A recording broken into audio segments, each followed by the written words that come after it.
Welcome back to the 10th Breastfeeding Congress with the theme, Roadmap to Breastfeeding Success, Creating Systems for Lactation Support. We would like to welcome our moderator for the simultaneous sessions on maternal health, Dr. Christine Therese Elises Molon. Dr. Molon took her Doctor of Medicine at the University of the Philippines College of Medicine and her residency in OB/GYN and fellowship in maternal fetal medicine at the Philippine General Hospital. She is currently a clinical associate professor of the UP College of Medicine and is the Assistant Secretary of the Philippine Society of Maternal Fetal Medicine. Again, we welcome Dr. Molon. Now we move on to the last 3 sessions of the Breastfeeding Congress. I'm Dr. Christine Therese Elises Molon and I will be the moderator. Our first panel discussion will discuss how to promote postpartum wellness. We will be joined by 2 distinguished obstetrician and gynecologists. The first is Dr. Maynila E. Domingo, who is a clinical associate professor at the University of the Philippines Manila College of Medicine and the University of the Philippines Philippine General Hospital. Dr. Domingo obtained her degree of Doctor of Medicine from the Pamantasan ng Lungsod ng Maynila and then completed her residency training in obstetrics and gynecology and later fellowship in maternal fetal medicine at the University of the Philippines Philippine General Hospital.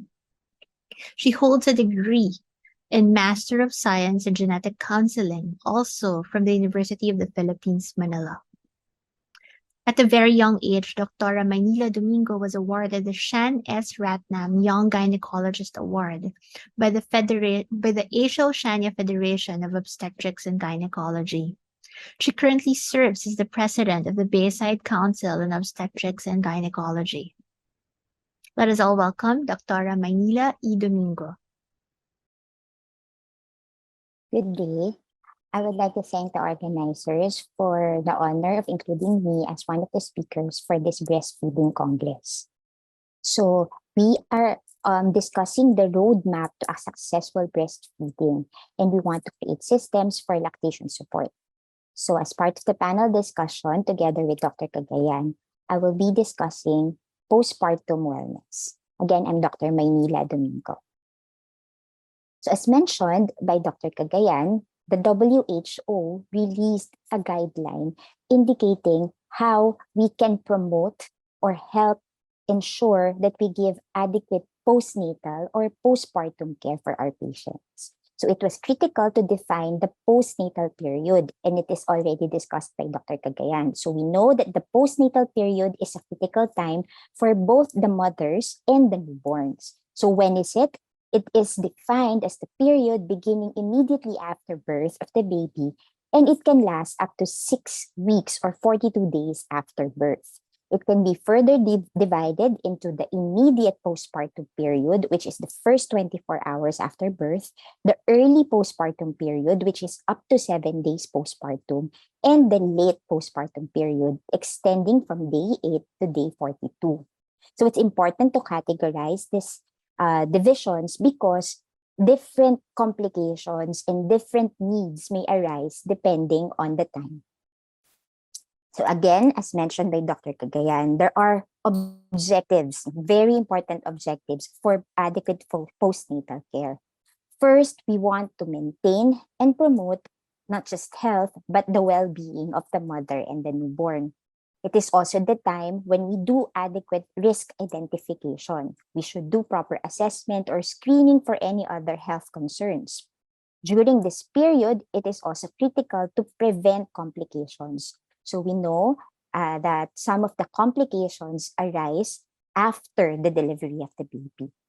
And it is also a time for us to promote and to foster support from the family and the community to ensure that the woman and her baby will thrive. At this point, we also want to address health-related as well as social needs. So again, health and well-being is crucial, but also we need to identify the risk of the woman, and we want to prevent any complications from arising, as well as foster support and address other societal issues. So the contents of the postnatal care, again, I'm just reiterating what Dr. Cagayan said, is not just care for the mother, but also care for the newborn. And more importantly, it also entails us to look into the health systems, meaning we look at initiatives and policies that either support or do not support the family unit in promoting quality care provision. So we want to look at what is effective and also what is not effective. In doing so, we will promote not just the health of the parents, but also the importance of including the systems, so the health system as well as the society in promoting health and wellness. So the following slides are taken from WHO as well. So we have to identify the priority questions. So according to WHO, we should focus on what matters to women.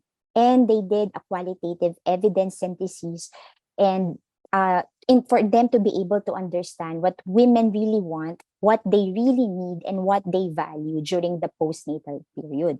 And it is said, it was found out that the postnatal phase is a period of significant transition, which is characterized by changes in their self-identity, the redefinition of their relationships. It's also an opportunity for personal growth and alteration to their sexual behavior as women, as adjustment to their new position, both as parents and individuals within their own cultural context. And this is also marked by feelings of intense joy and happiness and love for their baby.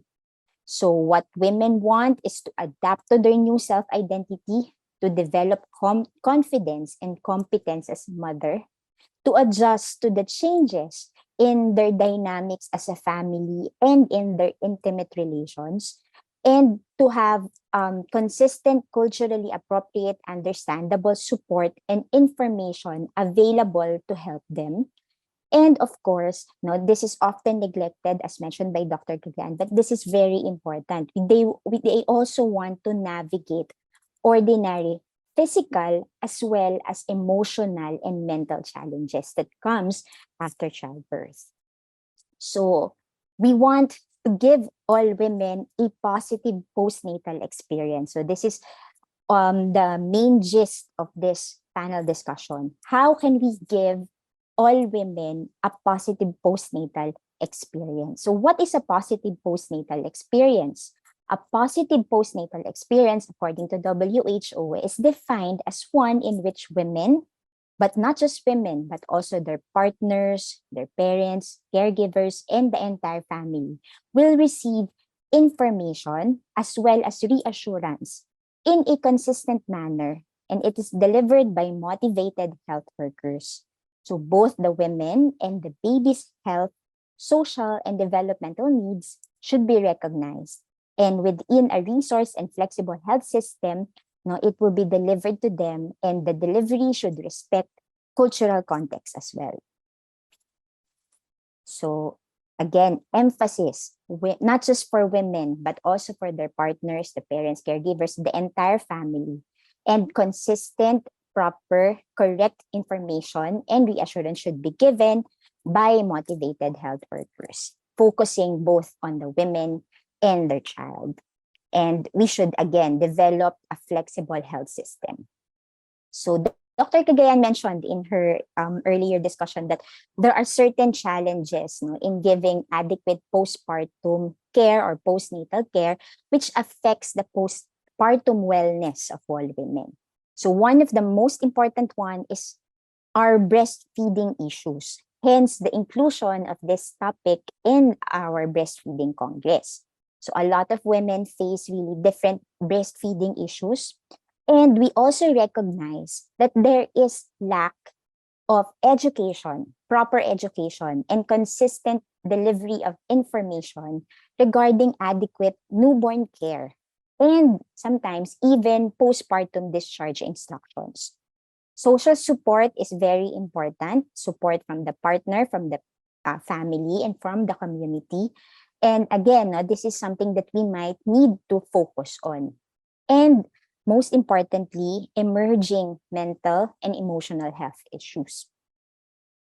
So to give us a better idea, so it was the following challenges and the recommendations of WHO were already discussed in detail, no, comprehensively by Dr. Cagayan. So let me just focus now on some of the actual cases that we encounter. So there's a beautiful breastfeeding blog wherein they collate breastfeeding stories from actual mothers, and they share their experiences and challenges that they faced and their realizations. No?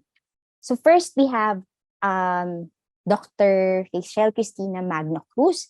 She is an obstetrician gynecologist, and she shared that when she had her first baby in 2020, she had little milk supply, and the stress brought about by the pandemic further decreased her already little supply, and it was very frustrating for her.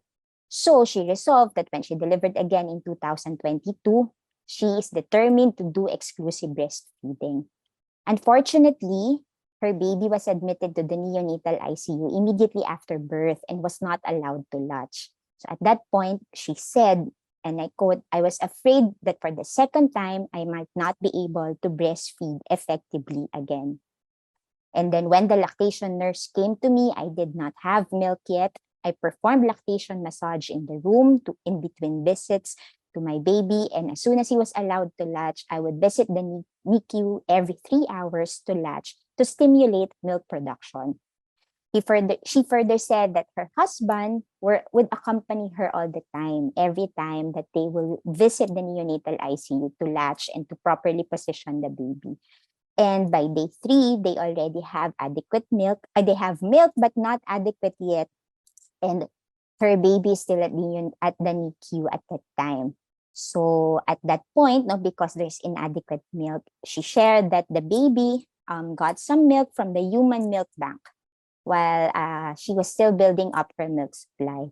And she shared that she religiously went to the NICU to schedule latch, to manually express milk in between, and it worked for them. And by day 4, her milk supply is already enough. And at that point, her baby Pio, was also roomed in. So they transitioned from cup feeding to purely latching, and it came natural for them because of the many latching sessions in the NICU, such that by day 5 to 6, her milk supply was more than enough. Okay, and she shared, no, let me quote, "I believe that successful breastfeeding relies more on strong determination. And I'm very grateful for all the support and assistance that my husband gave me in this breastfeeding journey. He knew how much I wanted to breastfeed. The lactation nurse and all the hospital staff were all very encouraging, and their positive affirmations helped me gain confidence." And no, she shared, her parents even cooked malunggay soup for her during the early postpartum days. And all of them contributed, no, a great deal to the success of her breastfeeding experience. And she shared that she could not have done it without their help. So Dr. Magno Cruz's story, no, tells us that even if we do have some breastfeeding issues, like the baby being admitted to the neonatal ICU, that is not a hindrance for exclusive and a successful breastfeeding. So it's just one challenge. And how do we address that? So we see here a very important component. Number 1 is the support of the husband as well as her family. Number 2, the support of the staff, presence of a lactation nurse, and knowledgeable hospital staff to assist her, no, in doing expression of her breast milk, no, and provisions for latching even at the neonatal ICU. So we already see 3 components here: the support, the health systems, and the presence of motivated health workers.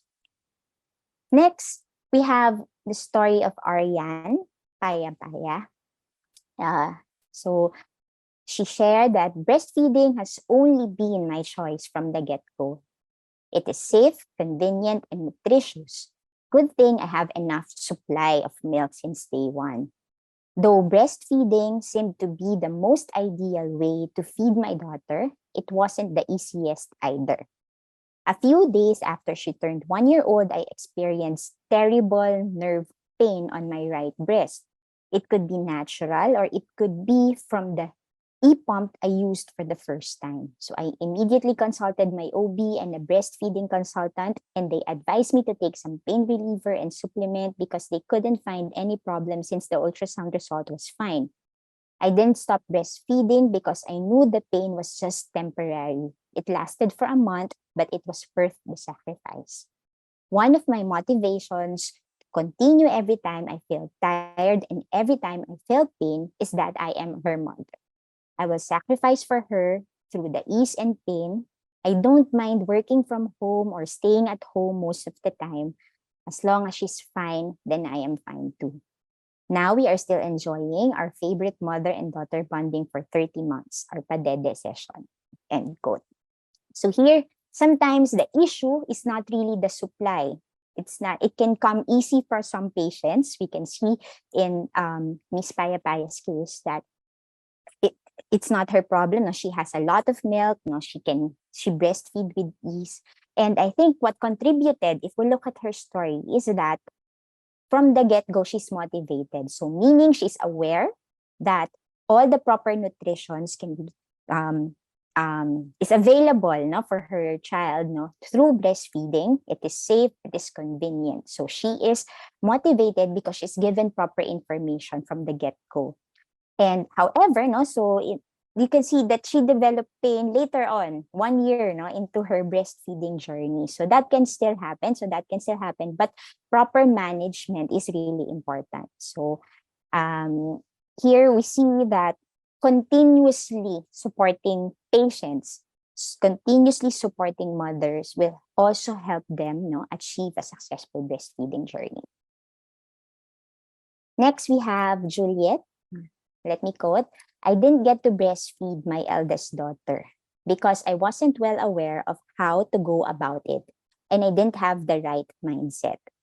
When I learned I was having twins, I knew I had to try my best to breastfeed. I was lucky to find good friends who were breastfeeding advocates and helped me prepare for it. I had premature twins who were born at 31 weeks, and both had inguinal hernia. We were always watching their weights so they could be released from the NICU, and so they could get surgery for hernia repair. I felt my milk was not enough to make them gain weight fast enough. So I read a lot about breastfeeding. I ate happy, healthy food and galactagogues and hydrated to increase my milk supply.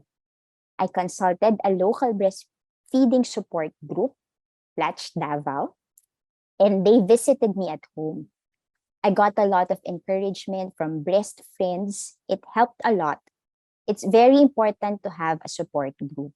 Though not exclusively, I'm happy that until now, I still breastfeed at 20 months." So in Juliet's story, you can see, no, initially, there's unsuccessful breastfeeding for her first child. And she reiterated that the reason, she thinks, no, that the reason that she's unable to breastfeed the first time is because she's not aware on how to go about it. And she didn't have the right mindset going in. And it's fortunate that she identified that, no, for her subsequent pregnancy. But here we can see that as healthcare providers, that can be something that we can focus on. Why is it that our patients are not aware of how to go about proper breastfeeding? Maybe there is something lacking in our antenatal and postnatal care for them. So that is something that we have to reevaluate. And as an obstetrician, I think now that our goal, no, is not just to do prenatal care, not just to check the weight of the baby, whether the fetus or the mother is gaining weight, but also to do gradual education, continuous sharing of information throughout the prenatal period for us to help prepare these parents, no, for their breastfeeding later on after they deliver. So I think this is the main lesson that we can get from Juliet. And as you can see, as she mentioned that it was her initiative to do research. No? So that's well and good for some patients. But how about for others who do not have that awareness? So I think that we can encourage them, we can give them information, and we can direct them to proper channels where to get good, correct information, and we can also help direct them to local support groups. So she mentioned that it helped her a lot. It encouraged her, other women sharing their own stories, and some lactation experts providing care and guidance for them. So I think as healthcare providers, as obstetricians, and as pediatricians, we can also learn a lot from these women, and then we can help them, connect all of them together so that we can also ensure a successful breastfeeding story. Next, let's look at Claire Angelis Pascual. So she said, let me quote, "As a mother, you research about the options of your child. And when it comes to feeding him as a baby, I gravitated to breastfeeding immediately. I would say that my maternal instinct had a play in this. I wanted to nurture my child, and breastfeeding was the natural choice. The struggle with breastfeeding for me, however, came from the lack of experience with my eldest son. Though I had the information, I didn't know exactly how it felt like as my body transitioned from pregnancy to delivery to breastfeeding. At times, I felt frustrated and exhausted when I didn't meet the goals I set for myself. Breastfeeding is hard work and takes a lot of patience as the body adjusts to these changes. And I didn't understand it at that time. Determination, information, and support were vital players in the success of my breastfeeding experience. Of these, support was the most important. You need a village to hold your hand, give you accurate advice, and cheer you on. It gives you the extra push you need and makes everything easier." So here, what can we learn? We see that, again, although we can give them information, sometimes it cannot be easily translated into practice. Hence, workshop, how to properly guide them, and addressing their individual, their specific, their specific needs is also important. You can see that a lot of women, by looking at Claire Ann's story, that a lot of women put so much pressure on themselves to provide to be the perfect mother for their child.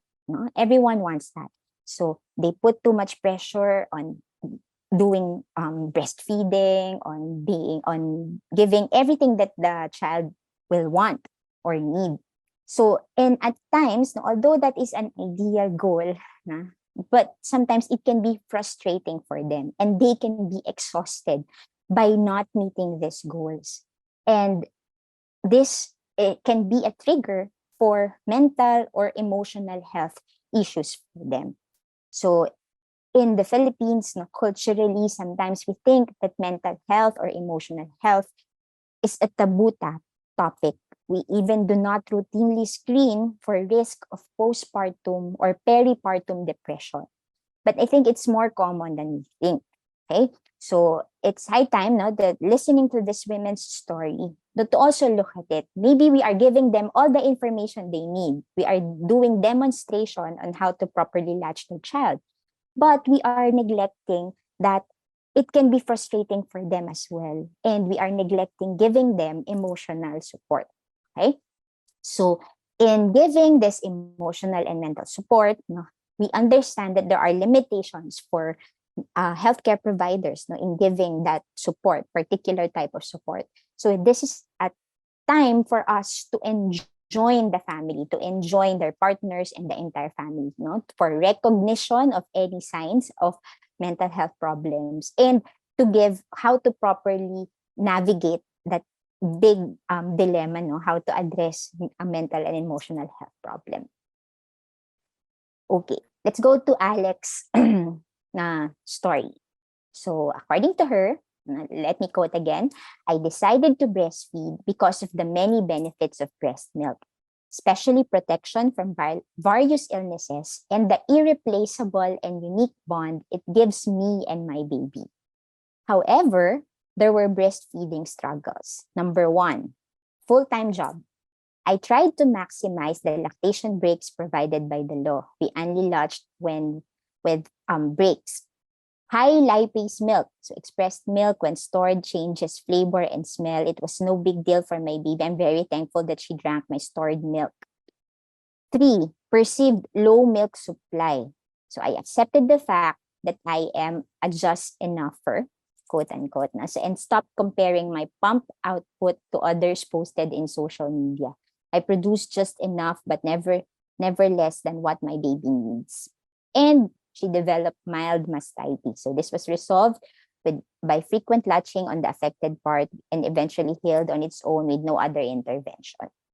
So here we see a combination of medical complications like mastitis, and then again, perception of low milk supply, pressures from social media, from their other women with so much more breast milk, as they perceive that because the other women produced so much, she's not producing enough. So again, that can trigger some mental and emotional issues in these women, and presence of a full-time job.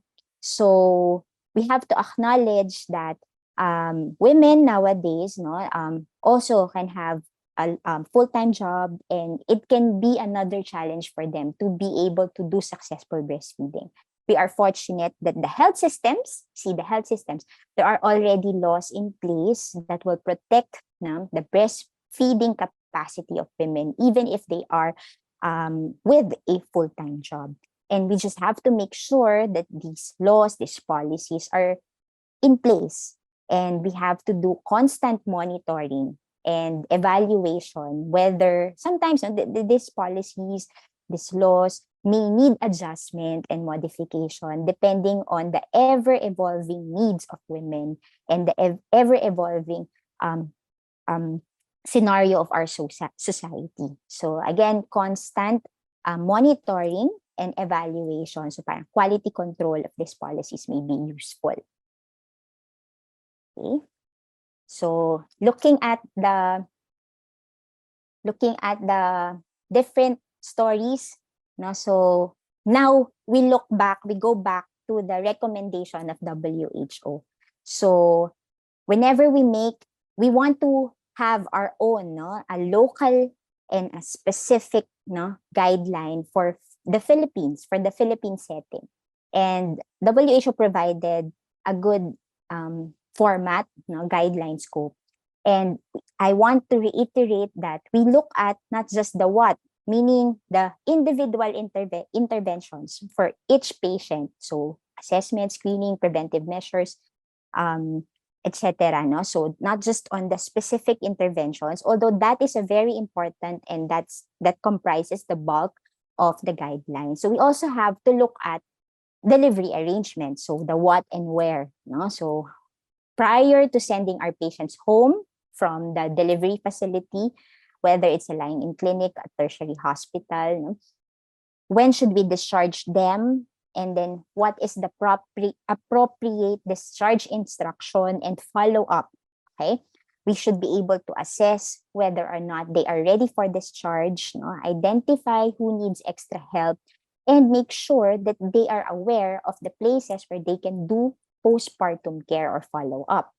And let's look at the home. So who should provide this postnatal care? Again, we need to develop competent and motivated healthcare providers. So not just doctors, OB, pediatrician, but also nurses, midwives, and in the setting of the Philippines, we also have to empower our barangay health workers or community health workers. Okay? And again, let's do not forget to look at the health systems and how health promotion is handled in our community. We should look at the best, facility-based policy that will ensure health promotion and will support education of all women and their families. And also look at the workforce management, as well as look into the evolving use of digital health to help these women. Okay.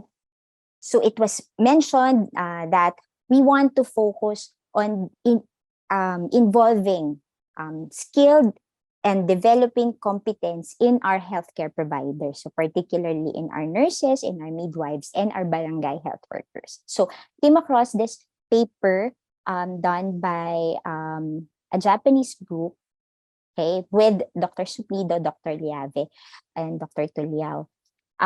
So the title of the study is Understanding Postpartum Healthcare Services and Exploring the Challenges and Motivations of Maternal Health Service Providers in the Philippines. So particularly, they look at the barangay health workers because, as you can see, the devolution of healthcare in the Philippines. So we have the national from the DOH, we have national guidelines, but we go down to the different regions, to the different local governments, and the different local governments are the one in charge of implementing these guidelines. And sometimes, no, so they can modify the guidelines depending on the needs of their certain locality. And they really utilize the barangay health workers, the midwives, no, for this for the delivery of healthcare. So this is the interview guide that they use. They want to they want to check first the type of the activities of the barangay health workers, so what they ask, what they give, no? And then they asked regarding the challenges that they face in supporting patients and what motivates them to continue their work. So here, you see that the main components, the main role of the BHW in providing postpartum care is first to assess the women's condition postpartum. So they are trained to look for signs of bleeding, signs of infection, elevation of the blood pressure, etc. Again, now we still need to do further training to improve the risk assessment of capabilities of our barangay health workers. Okay? And for midwives, we have the BMONC, no? But I think we also need to address yung for the barangay health workers in certain rural areas. So next, they should also give recommendation for women when to visit a health facility. So most barangay health workers do home visits, no, to assess women, and especially in far-flung areas. But they should be able to assess whether these women need to really go to the health facility. Okay, then they are trained to measure blood pressure and to give the vitamins and provide postpartum health information. So in this regard, I think there's still a lot of room for improvement. No? What types of health information they should be giving, no? And other factors like the culture of a certain locality may also play a role. No? So I think it's important that we also address that to be able to give proper postpartum care. And what are the challenges that they faced? So number one, they have no current information regarding postpartum care. So they still rely on what was passed down to them with no validation whether it still applies for and if it is applicable for a specific type or subset of women. Okay, so we need to improve on delivery of information, but first, no, we have to assess the level of information that is that our BHWs have. Okay, and then they also said that some postpartum women do not want to receive healthcare services from BHW. So lack of confidence in the barangay health worker, no, and that can be that the solution to that, I think, is to ensure, number one, that the BHWs, of course, have adequate knowledge, proper training, and then support from the local government, no? That these health workers are really trained, no? And they are motivated to render healthcare services for them. And of course, the most common problem in all localities, whether in rural areas or urban areas, is that there are just too many postpartum women that needs care, but very little healthcare providers. So that is something that the government should look at. So, but what motivates them to continue their work? So first is hospitality, to help postpartum women. Their innate desire to help these women and their family in their own community. And they believe in the mission of providing BHW services. And they are committed to perform, no, and deliver that mission. So in another study, they look at the role of nurses, no, in the rendering of postpartum care. So And they realized that one important aspect of nursing care is helping the mother transition from childbirth, immediate postpartum recovery, to their lives, as a new mother. Okay. And then they realize that the therapy or the intervention that they have to give should be tailored, and should be specific for the needs of a specific woman, because the needs of one woman may be different from the needs of another woman. And that will help tailor-made interventions may help, promote optimal adaptation and coping. So it's not just a general, because what we have now currently, what we have is that we give general discharge information, discharge instructions for all women. Okay. And sometimes we neglect to look at what this specific woman really needs, that is unique among and different from all the other women. Okay. And then they realize that if we do that tailored intervention, we will promote adaptation and coping, and it will later on provide optimal health outcomes. So by optimal health outcomes, we do not just look at the physical health, we also look at the improvement in the patient's health-seeking behavior, as well as social health and the biopsychosocial domains of health. So I am a firm believer that if we are able to educate our patients, on why we need to do this test, why we need to do this assessment, they will, if they understand why, they will, because who doesn't want to have good health, right? So I think that they will change, they will help, it will help change their health seeking behaviors. So at least the knowledge, from us as healthcare providers. Of course, other aspects like economics or social pressures. So that is something that may be a little bit beyond our control, but at least, giving them proper information, helping them adapt, can improve in a way their health-seeking behavior. So again, this slide is from WHO. So how can we effectively implement, good postpartum or postnatal care? So we look at the resources, the infrastructure, the health information systems. And all in all, what we want is to make sure that if there is a need, for behavior change, if there is a need to give information to our patients, we'll be able to recognize that. But we should also not neglect the development, the professional development and improvement of knowledge and skills of all our healthcare providers. And by doing that, at least yung access to care, kapag nandyan yung motivated healthcare provider, that's already improved access to healthcare. Okay, but the others, that can be under health policies, and government. So we want to reorganize postnatal care, to make sure that we ensure the postpartum wellness of our patient. And if we look at it, why is it really important to do the postpartum wellness? Why is it an advocacy now? Because we understand that, in the general scheme of things, the course of the pregnancy will, of course, affect the child's development or the offspring's development. In fact, we have the Barker hypothesis wherein any exposure in utero can affect the overall health of an individual. Okay. Now, the postpartum period is the transition into the next pregnancy. So it's can also be considered an interpregnancy period. Okay. And that's a very important period to assess the health of the mother, because we want to ensure that the mother is healthy prior to pregnancy, of course, because we want to have a good outcome, not just for the mother and the offspring immediately, during the neonatal period, but we also want to look at the sequelae.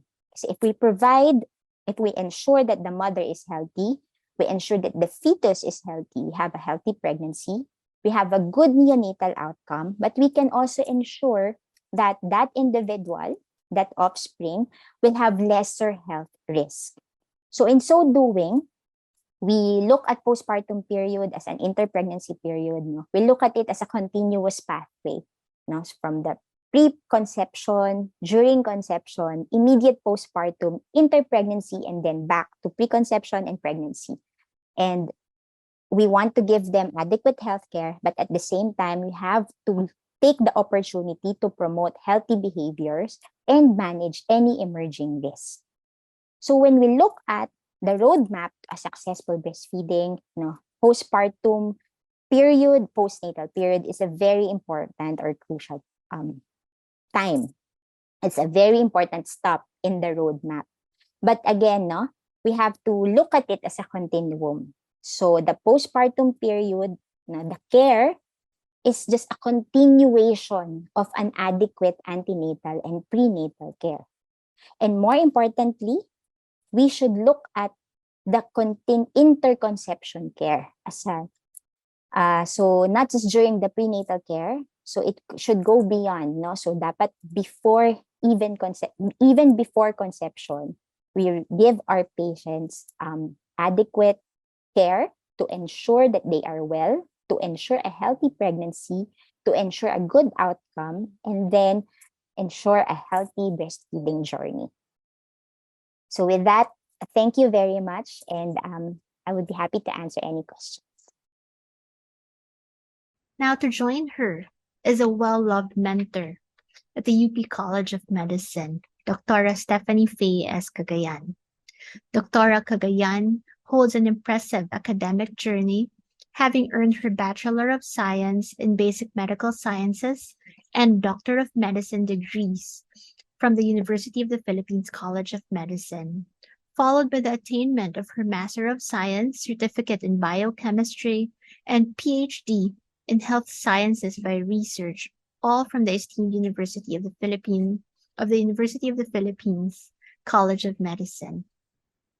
Dr. Cagayan currently serves as the president of the Perinatal Association of the Philippines and the president of the Philippine Trophoblastic Society for the Study of Trophoblastic Diseases. Her dedication to the advancement of medical research has been acknowledged with the Dr. Jose P. Rizal 31st Memorial Award for Research bestowed upon her by the Philippine Medical Association in 2022.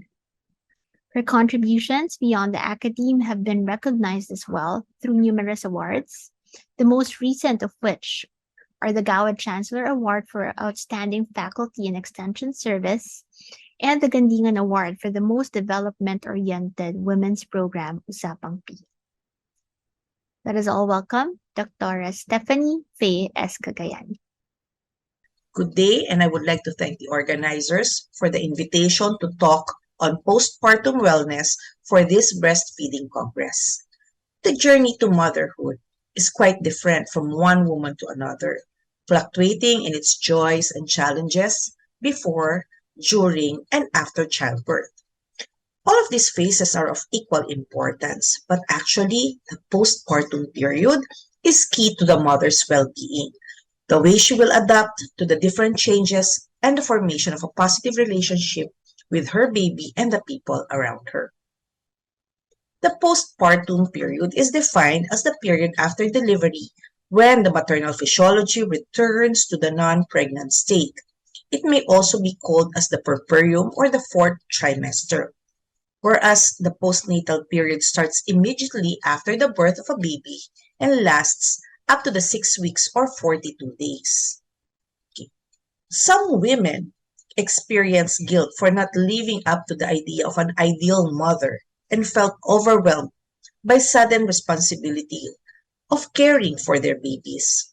This can actually lead to feelings of being out of control, and for new mothers especially, a lack of confidence in being able to care for their babies. As such, these are the different challenges experienced by new mothers.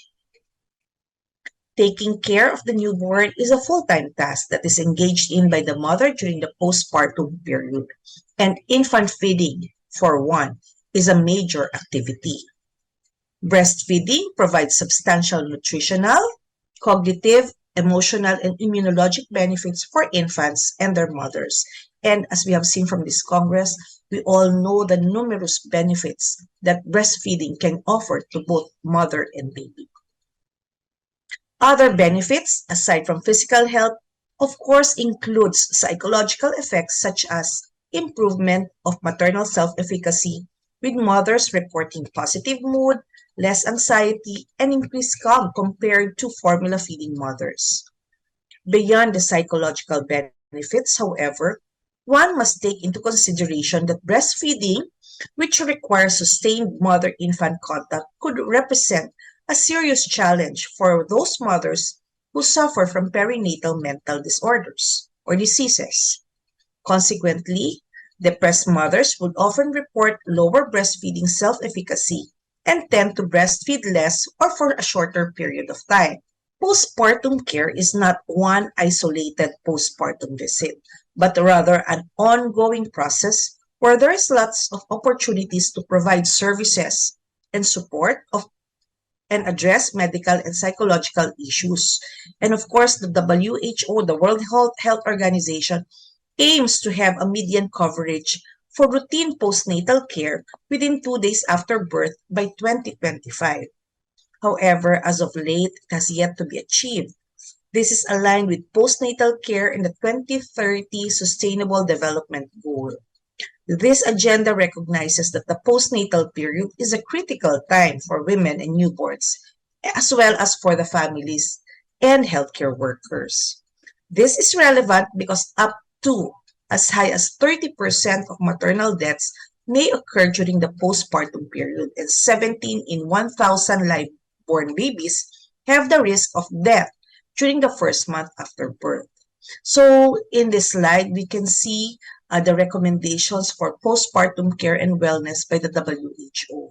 So it has 8 components: maternal and newborn assessments and preventive measures, interventions for common maternal physiologic issues, prevention and early identification of maternal health conditions, maternal and newborn nutrition and breastfeeding, infant growth and development. Of course, postpartum contraception is quite important.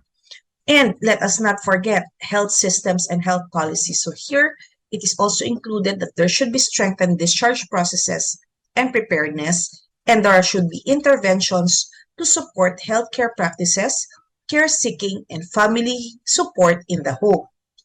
So let us first go to the maternal assessment.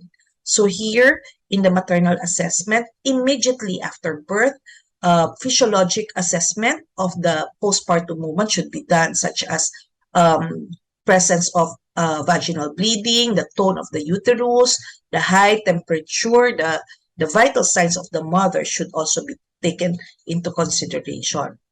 At each subsequent postnatal contact beyond 24 hours after birth, inquiry should be made about general well-being and assessments made regarding the following conditions, such as micturition, urinary incontinence, bowel functions, healing of the wounds, other conditions such as headache, fatigue, back pain, no, and even breast pain. Now, for those women who had no prenatal checkups or very limited prenatal checkups, now is also the time to do HIV catch-up testing, as well as screening for prevalent infectious diseases or other diseases in the community. So here, if for example, as you can see from the slide, if the mother had a baby who died in utero or early death, then there should also be comfort for the bereaved. No? So see here, you should detect and manage infections, especially treat anemia if it is present. Other interventions for common physiologic signs and symptoms would include the following. So you can have local cooling for perineal pain relief, oral analgesia for the pain. No? So these are all help with what the mother is undergoing during the immediate postpartum period and probably the first week during the postpartum period. Another important aspect of postpartum wellness would include mental health interventions. Women experience a range of conflicting and contrasting emotions during the postpartum period, from intense feelings of love and joy for their new baby to acute feelings of loneliness, low mood, and depression. Hence, no, screening for postpartum and depression and anxiety is quite important, and they're validated instruments to do so. Okay. So psychosocial and or psychological interventions during the antenatal period and postnatal period should also be emphasized. Another aspect of maternal well-being during the postpartum period would of course include nutritional interventions as well as physical activity and sedentary behavior. Of course, all of these are quite self-explanatory. If we are telling our mothers to eat healthy during pregnancy, then they must do so and continuously do so after giving birth, especially now that they need to also take care of their newborn infant, and they have to be healthy, no, in taking care of the family. Okay, so regular physical activity should also be advised. For the nutritional interventions, oral iron supplementation, other vitamin supplementation should also be taken into consideration to check for just to treat, no, all of these conditions. As we have mentioned, family planning is a very important aspect of postpartum wellness. And here, as you can see, because we are here in the Breastfeeding Congress, we have to mention the importance of lactation amenorrhea method, or exclusive breastfeeding as a form of a natural contraception for the mothers. So with intensive breastfeeding, it actually offers pregnancy protection for at least 6 months for those mothers who are exclusively breastfeeding and wherein no menses has yet occurred. Okay, and part of course, each mother will say that, especially new mothers, part of their wellness would of course be tied to the wellness of their new baby. So anytime that it seems that their babies are having problems, they would of course panic.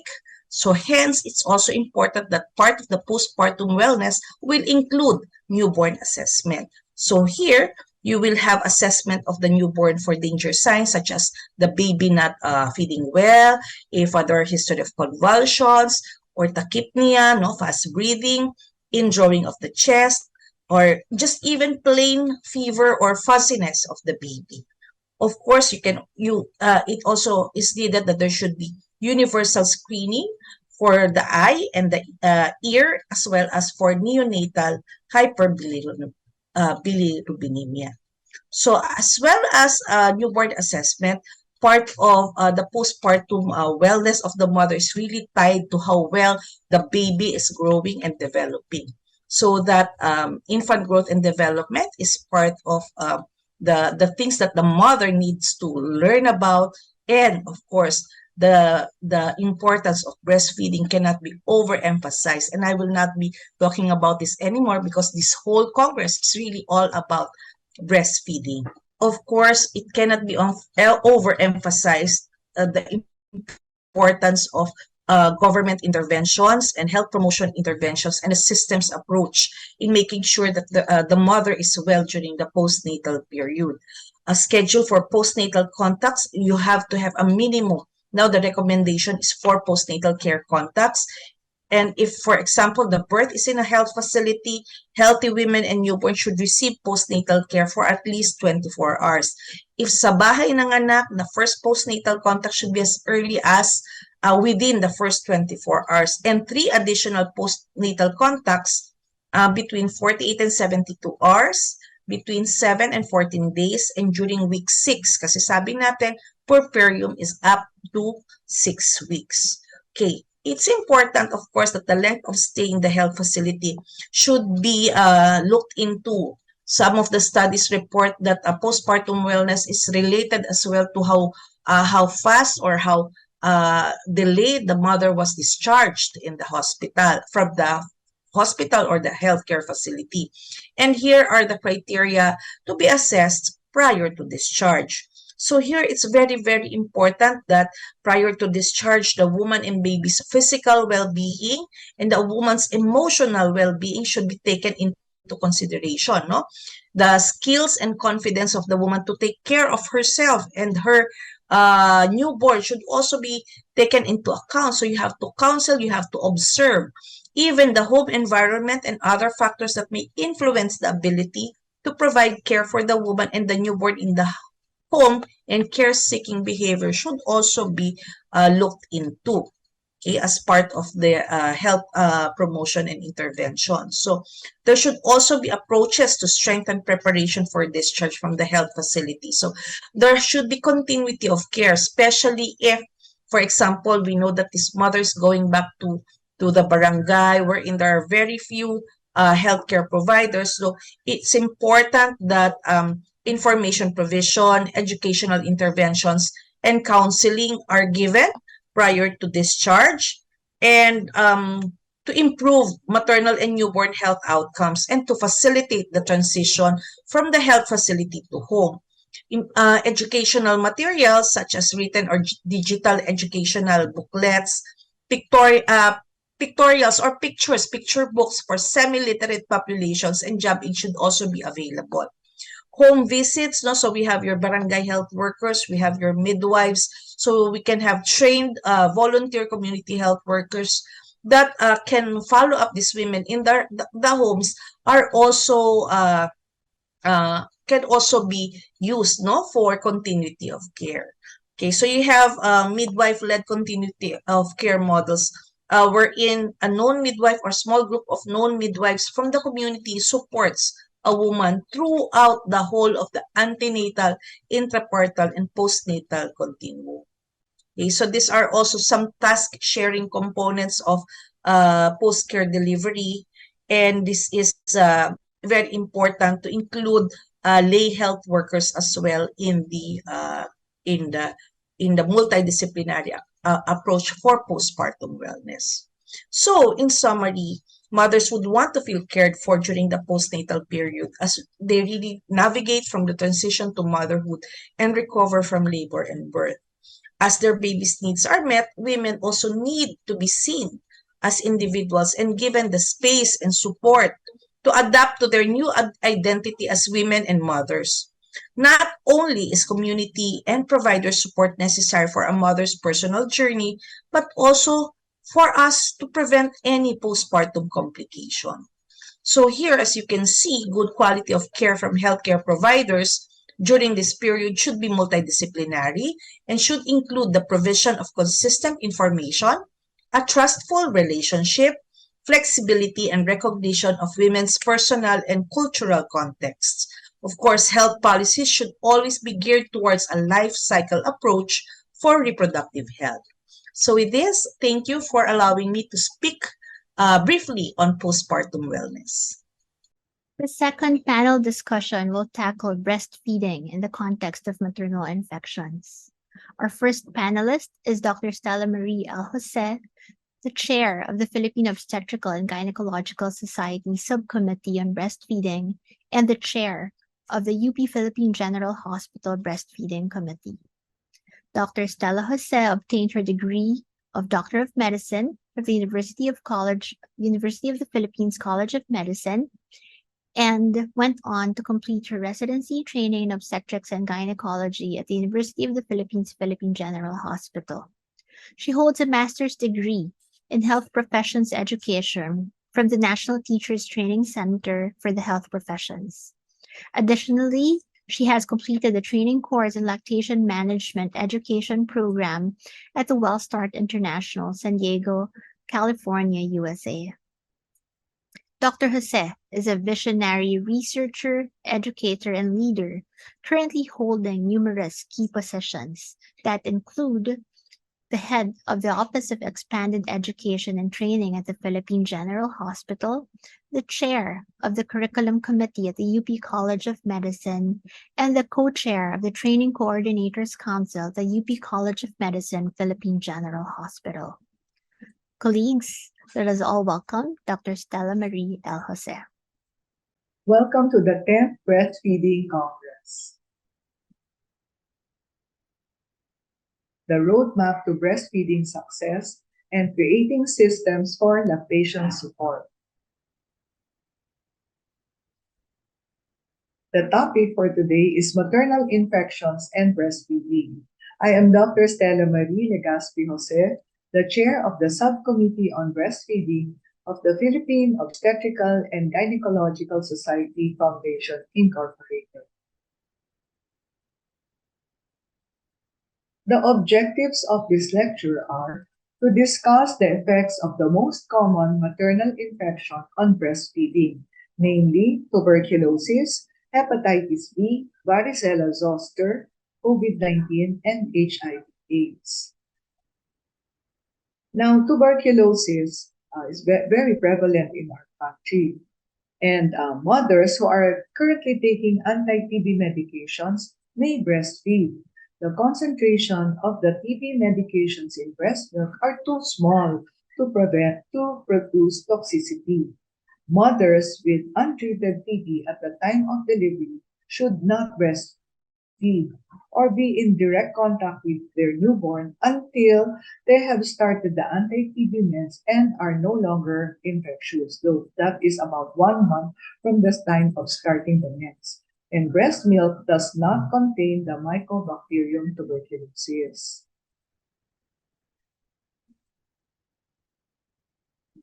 Guidelines is uncertain regarding drug-susceptible TB and rifampicin-resistant TB.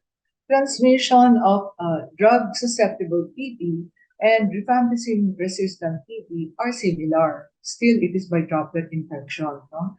And additional infection control precautions may be necessary, such as wearing of masks until the mother is responding to treatment. Let us go now to hepatitis B. The CDC, or the Centers for Disease Control, and the WHO recommend that all women with hepatitis B should be encouraged to breastfeed their newborn. Why? Because the benefits of breastfeeding outweigh any potential risk of infection, since it is recommended that all infants be vaccinated against hepatitis B at birth. Any potential risk is further reduced.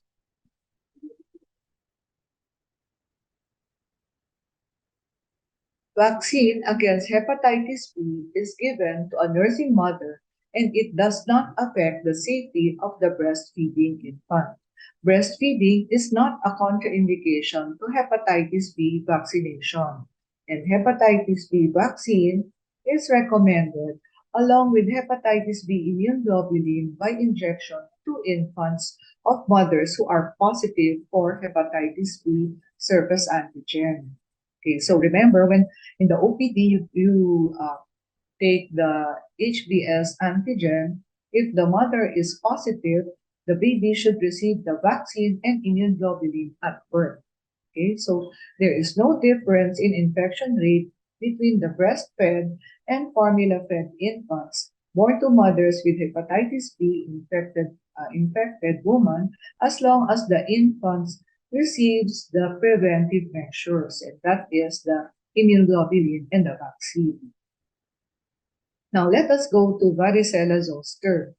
Varicella zoster is spread by direct contact and inhalation of aerosols from vesicles or respiratory secretions. No? So standard precautions plus airborne precautions and contact precautions should be observed until all lesions are crusted over.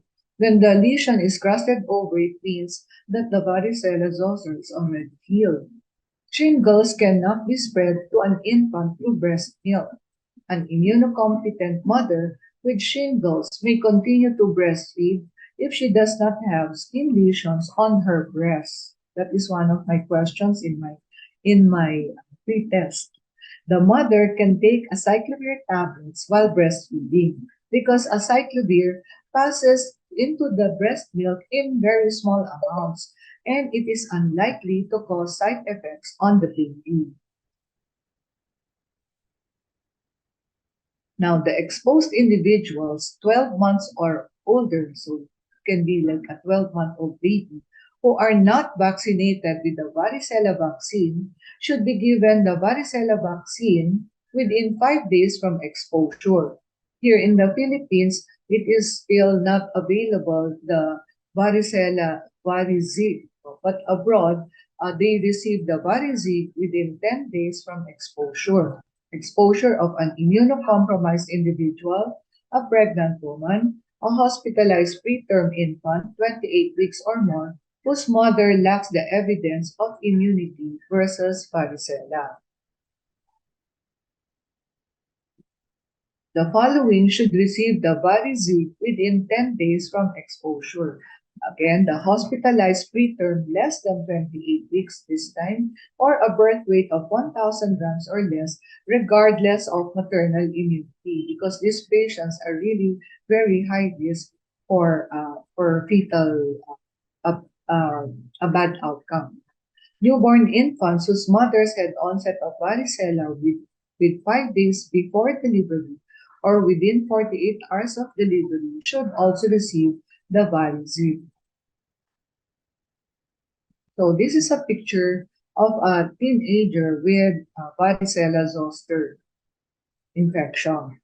So you see that it is all over the trunk of the patient and the back. Now let us go to the coronavirus disease or the COVID-19. WHO recommends that mothers with suspected or confirmed COVID-19 should be encouraged to initiate or to continue to breastfeed. Mothers should be counseled that the benefits of breastfeeding outweigh the potential risk of transmission. Mother and infant should be enabled to stay together throughout day or night and to practice skin-to-skin contact, including kangaroo mother care, whether they or their infants have suspected or confirmed COVID-19 infection.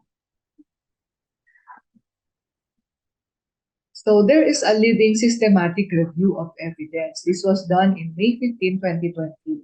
A search was conducted on Cochrane Library, Embase, PubMed, and Web of Science core collection and the WHO global database. They studied 12,198 records. Of these, 6,945 were screened after removing the duplicates, and 153 records with mother-infant dyads in which the mother had COVID-19 were included in the full text review. So what are their findings? 46 mother-infant dyads had breast milk tested for COVID-19. All mothers had COVID-19. 13 infants of these mothers tested positive. Now, they got the breast milk samples from 43 mothers. 43 mothers were negative. 46 mothers in all.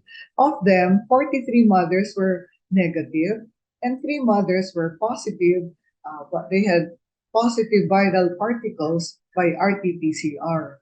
Of these 3 infants whose mothers were positive, 1 infant tested positive for COVID-19.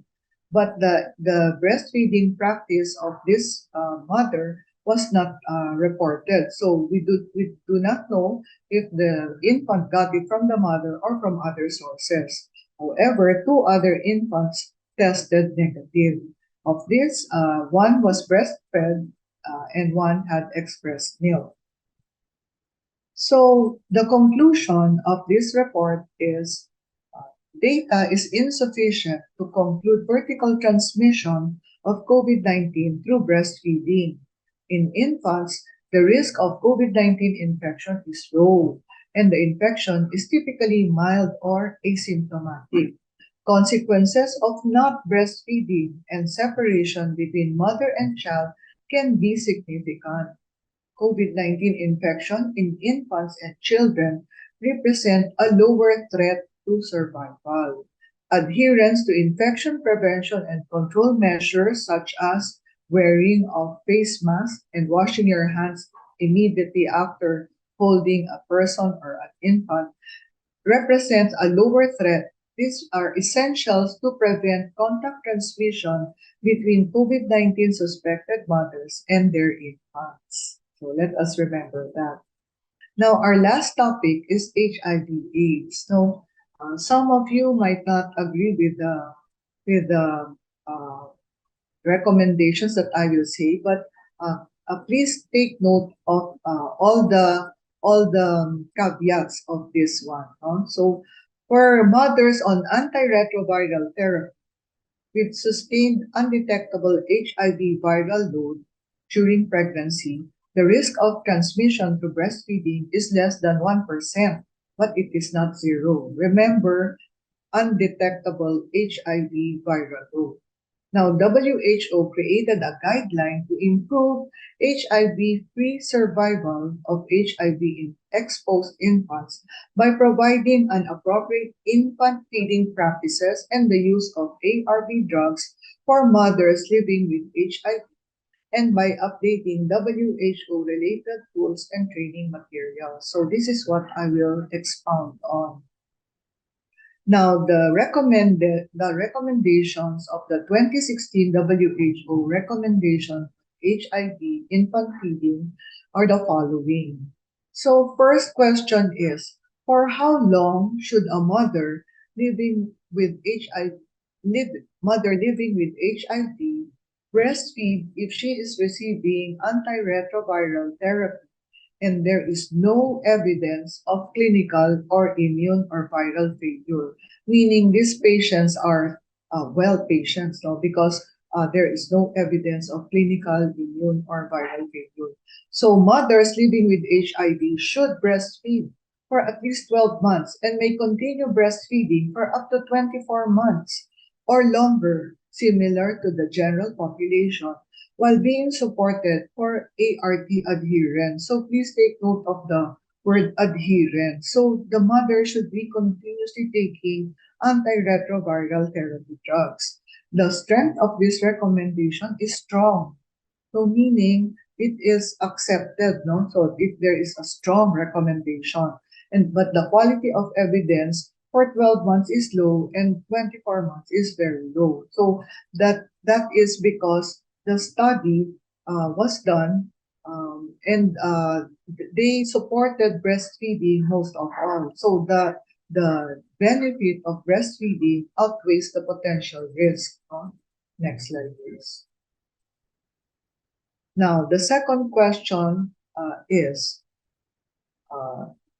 can facility and community-based interventions improve the quality of infant feeding practices among mothers living with HIV?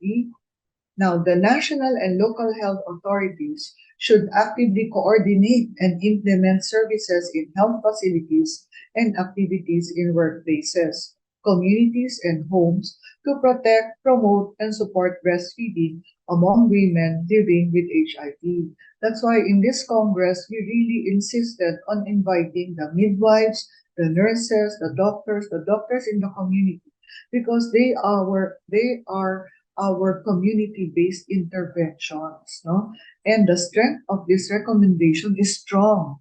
That means that the benefit really outweighs the risk, no? And the quality of the evidence is high, meaning that in the community, the community workers, our patients believe in you and they will follow what you advise them on this regard. Okay, next slide, please. Now, these are the guiding practice statements. If a mother living with HIV does not exclusively breastfeed, mixed feeding with ART is better than no breastfeeding at all. So that is the question.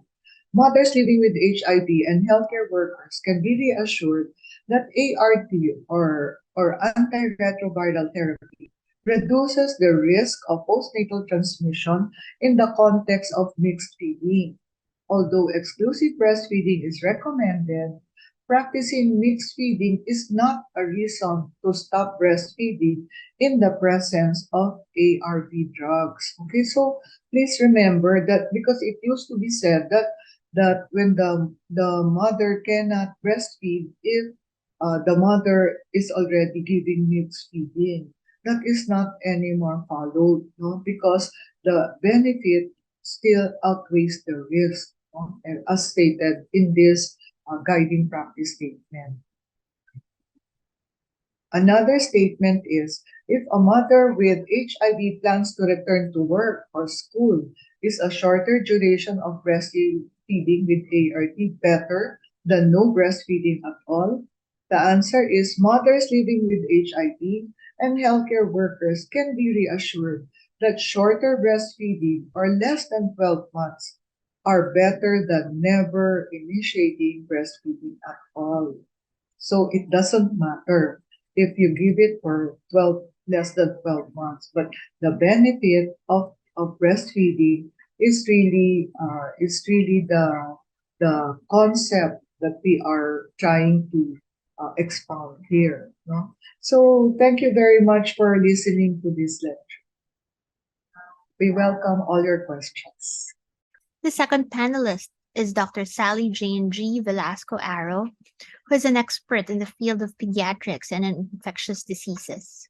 She is a clinical associate professor at the Department of Pediatrics at the University of the Philippines College of Medicine. Dr. Velasco Arrow obtained her degree of Doctor of Medicine from the renowned University of Santo Tomas Faculty of Medicine and Surgery and her diploma in pharmaceutical medicine from the Ateneo Graduate School of Business. Her commitment to academic excellence is evident as she is currently pursuing a Master of Science in Clinical Epidemiology at the University of the Philippines.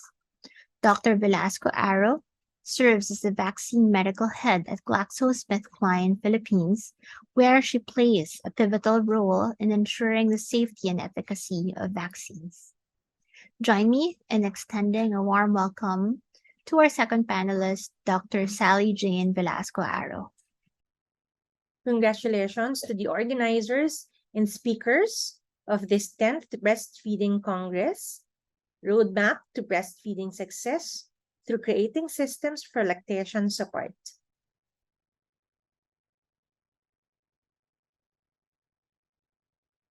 Human breast milk remains an important source of protection against infection, inflammation, allergy, and long-term metabolic disorders for the breastfed infants.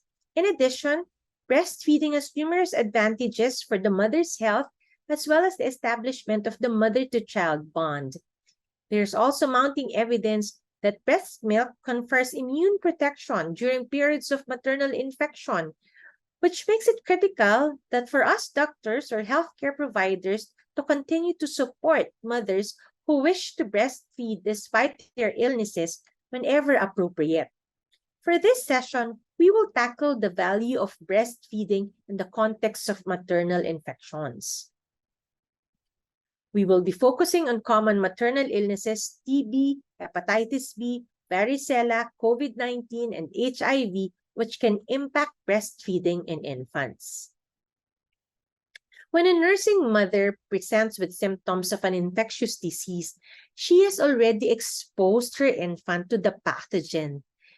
She has already exposed the infant, thereby cessation of breastfeeding does not prevent exposure and may instead decrease the infant's protection that comes through specific maternal antibodies and other protective factors found in human milk. Therefore, common maternal bacterial, fungal, or even viral infections in general with which the mother's health is not compromised are not contraindications to breastfeeding. Let us take, for example, tuberculosis. As a review, we know that this is a leading cause of death, and the global distribution of childhood TB mirrors that of adults. However, the mortality of TB is higher among the very young as compared to any other age group. And infants and young children carry a higher risk of disseminated disease such as TB meningitis or miliary TB, each associated with significant morbidity and mortality.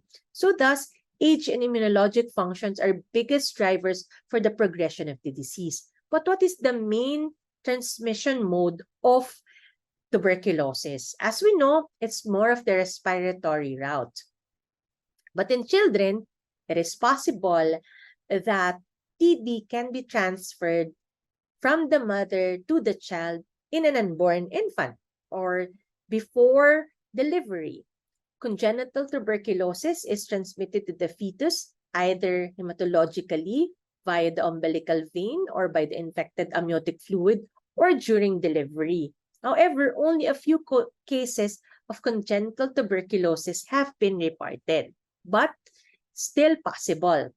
Another would be acquired neonatal tuberculosis, wherein the infant is infected after birth by a contagious adult, again via respiratory route.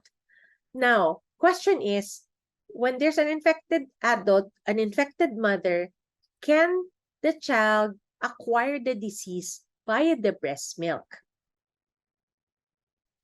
In women with TB, there's a lot of uncertainty about optimal feeding practices because of the fear of infecting the child or the infant. However, when they look into the breast milk and the amount of TB bacilli, they did not find significant amount of the bacteria in the breast milk. Thereby, the transmission of TB through breast milk may not be possible or it does not occur. One of the contraindications that they mentioned in several studies is that breastfeeding is contraindicated among those mothers with active TB mastitis or any other active TB breast or nipple lesions until these have fully healed. There are also other guidelines varying from wearing of mask to separation from the newborns until the mother has been effectively treated for those women who have active TB and are still infectious. There could be an increased risk of transmission during breastfeeding, not because of the breast milk or not because of the fear of transmitting the bacteria through the breast milk, but because of the proximity and the duration of shared airspace during feeding of any kind. Another concern would be of infants of mothers treated for tuberculosis would be the exposure to drugs via breast milk. For women being treated with the first-line TB drugs, it is safe to breastfeed as only minor quantities of the drugs are transmitted to the breast milk. And there have no adverse effects reported, and this also do not predispose the development of drug resistance. So most of the guidelines, they still encourage breastfeeding in a woman on a first-line TB treatment and also is no longer infectious. However, regardless of what feeding decision is made, children exposed to mothers or adults with TB need to be followed up over time. Moving on to another infectious disease is hepatitis B. The child can acquire hepatitis B through or during gestation, wherein it can be transferred transplacentally, during delivery, wherein there's a risk of getting the disease via exposure to maternal vaginal secretions, or after delivery when there's contact with maternal saliva, and HBV has also been found in breast milk. However, is the amount of the virus significant for the mothers to stop breastfeeding their babies? Several studies which look into the hepatitis B viral load in colostrum and mature milk noted significantly lower amounts than that of serum. Thereby, the risk of transmission associated with breast milk is small when compared to the risk of infection in the infant due to contact with maternal blood or fluids during delivery.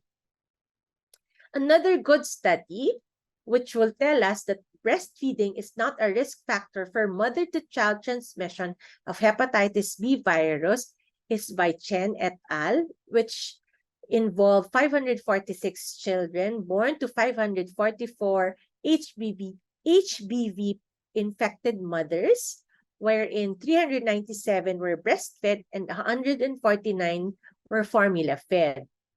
When they looked into the prevalence of HBs antigen among breastfed and formula fed, it was at 1.5 versus 4.7. Then, logistic regression analysis further showed that breastfeeding was not associated with hepatitis B viral infection among children. Thereby, it is safe to still breastfeed the baby But it is also important to initiate vaccination at birth and to give immunoglobulin to these children who are exposed to mothers who are positive for hepatitis B. Now, let us look into varicella. Varicella during pregnancy is a rare but potentially serious condition able to generate severe maternal and fetal disease, as well as disseminated infection in newborns.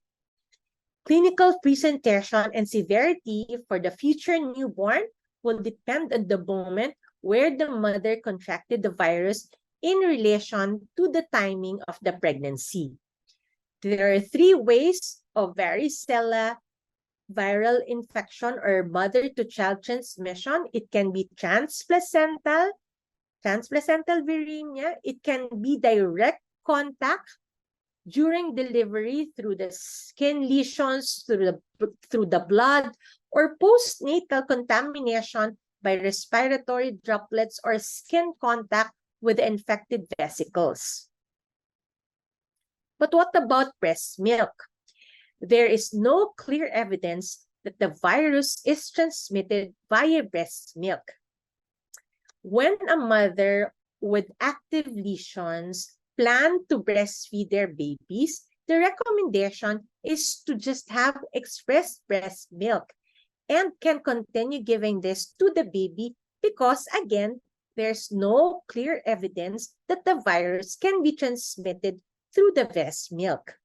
WHO also advises that direct contact between lesions on the mother's breasts and infants' mouths should be avoided until all active lesions have resolved. What about vaccination? If the mother received varicella vaccination postpartum, there's also no evidence of varicella virus being excreted in the breast milk. Thereby, it is important to continue breastfeeding the babies, even if the mother has the disease, again, through expressed breast milk, and can continue breastfeeding when all the active lesions have fully resolved. The COVID-19 pandemic is a worldwide critical public health challenge, and this is considered as one of the most communicable diseases that the world had faced so far. Pregnant women are receiving more attention, not only because of their altered physiological and immunological function, but also for the potential risk of viral vertical transmission to the fetus or the infant. So what you can see on your screen is a schematic model presenting the relationship between COVID-19 and pregnant women and the possible transmission vertically, transplacentally, or through breastfeeding. However, very limited data about the impact of maternal infection during pregnancy, such as the possibility of vertical transmission in utero during birth of via breastfeeding, is available. Vertical transmission may be possible, but current data are insufficient to support vertical transmission of the COVID-19 virus. In a systematic analysis conducted by Centeno, Tablante, et al., which is included in a scientific brief on breastfeeding and COVID-19, which was released by WHO, it further supports that that COVID-19 may not be transmitted via breastfeeding when they look into around 46 COVID-19 positive mothers whose breast milk samples were checked for the COVID-19 virus. 43 breast milk samples tested to be negative, and out of the 3 mothers whose breast milk tested positive, only 1 infant tested positive for the virus, although it was not possible to ascertain that the path of infection was through the breast milk or because of the contact or direct contact to the infected mother. Neonatal COVID-19 may result from respiratory transmission acquired from the mother or another infected person. Postnatal infection of the infant can relate to a variety of exposures. Can be through the maternal respiratory secretions or to an infected caregiver or to a healthcare provider or contaminated surfaces. These are possible, but as of yet, unconfirmed breast milk. What is also, well, as a consideration, COVID-19 appears to be less prevalent and generally less severe in infants than in older population.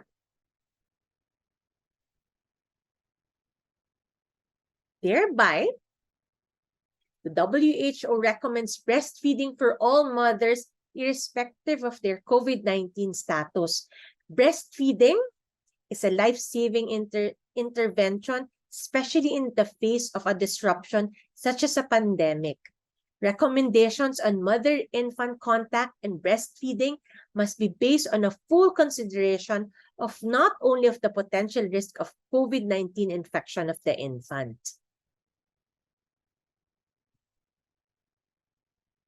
Lastly, let's talk about HIV and breastfeeding. Breastfeeding indeed plays a crucial role in the health, growth, and development of babies. And I have mentioned about the benefits of breastfeeding, not only for the infants, but also for the mothers. Choosing a method for feeding the babies is one of the most important decisions of expectant and new parents make. And this decision can be even more complicated when the birthing parent is living with HIV. Despite critical progress registered in the reduction of mother-to-child transmission of HIV worldwide, transmission through breastfeeding still has been said to contribute to 50% of pediatric HIV infections recorded every year. Without any sort of treatment or care, the chance of a woman with HIV passing it on to her baby is considerable. Before antiretroviral therapy and other preventive measures were introduced, transmission rates per pregnancy were between 14 and 20%. So there's a high rate of transmission rates and up to 43% in among African countries without treatment.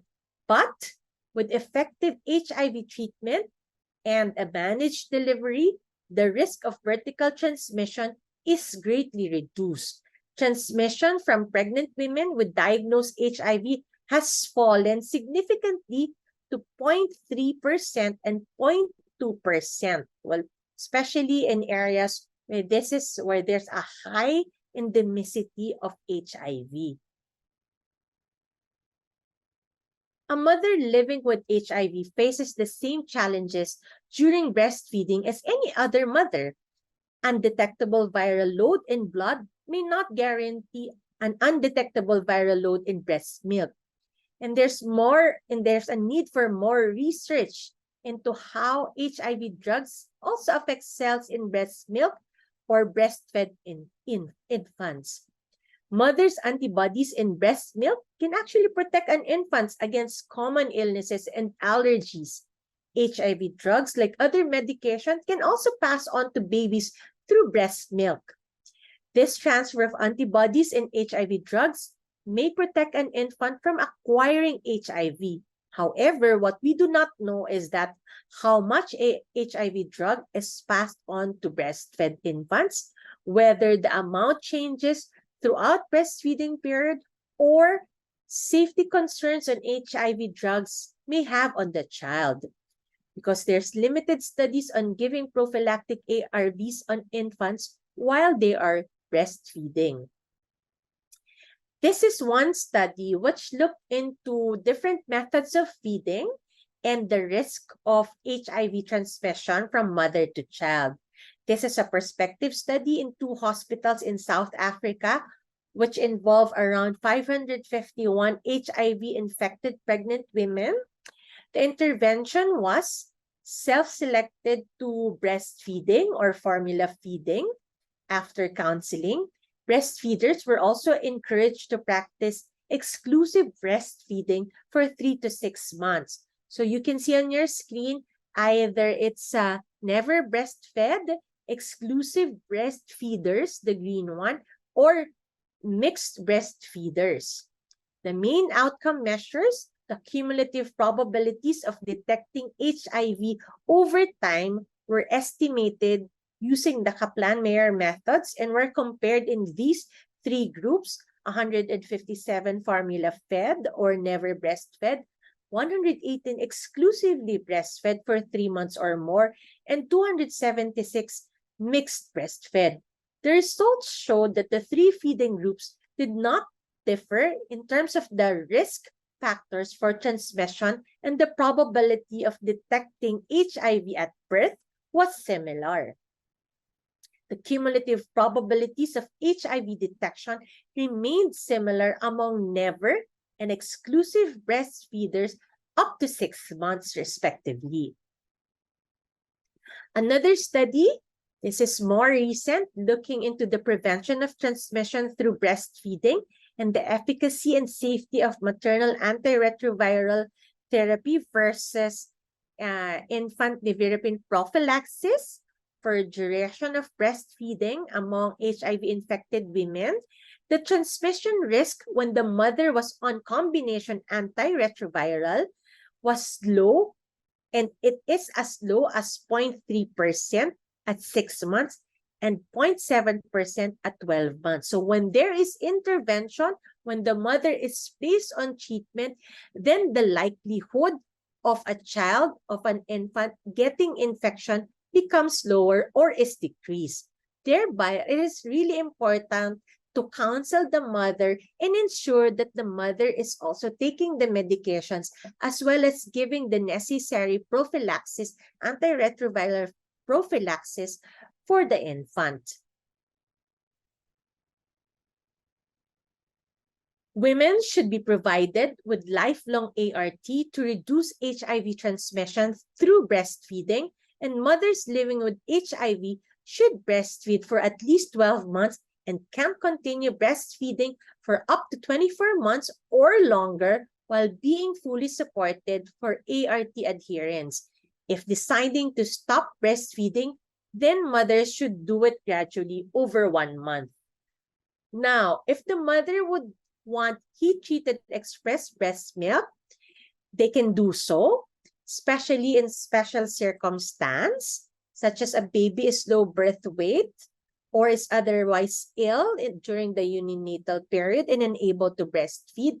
The mother is unwell or is temporarily unable to breastfeed or has temporary breast health problems such as mastitis.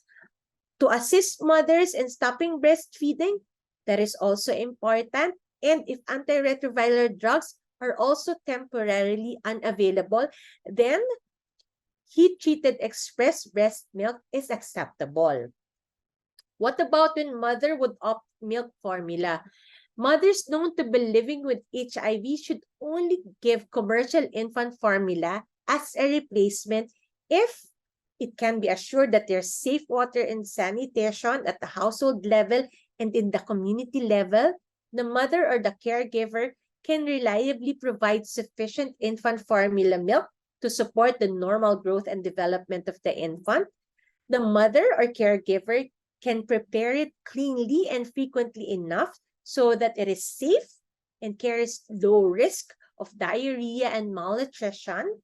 And the mother or caregiver can exclusively give infant formula in the first 6 months, and this is supported by the family. And the mother or caregiver can access healthcare that offers comprehensive child health services. Regardless of the choice of whether to breastfeed or not, within 6 months or beyond, we have to think of the risk of maternal infections, transmission through breastfeeding, and the risk of mortality from diseases such as diarrhea and pneumonia, and the risk of malnutrition from not breastfeeding.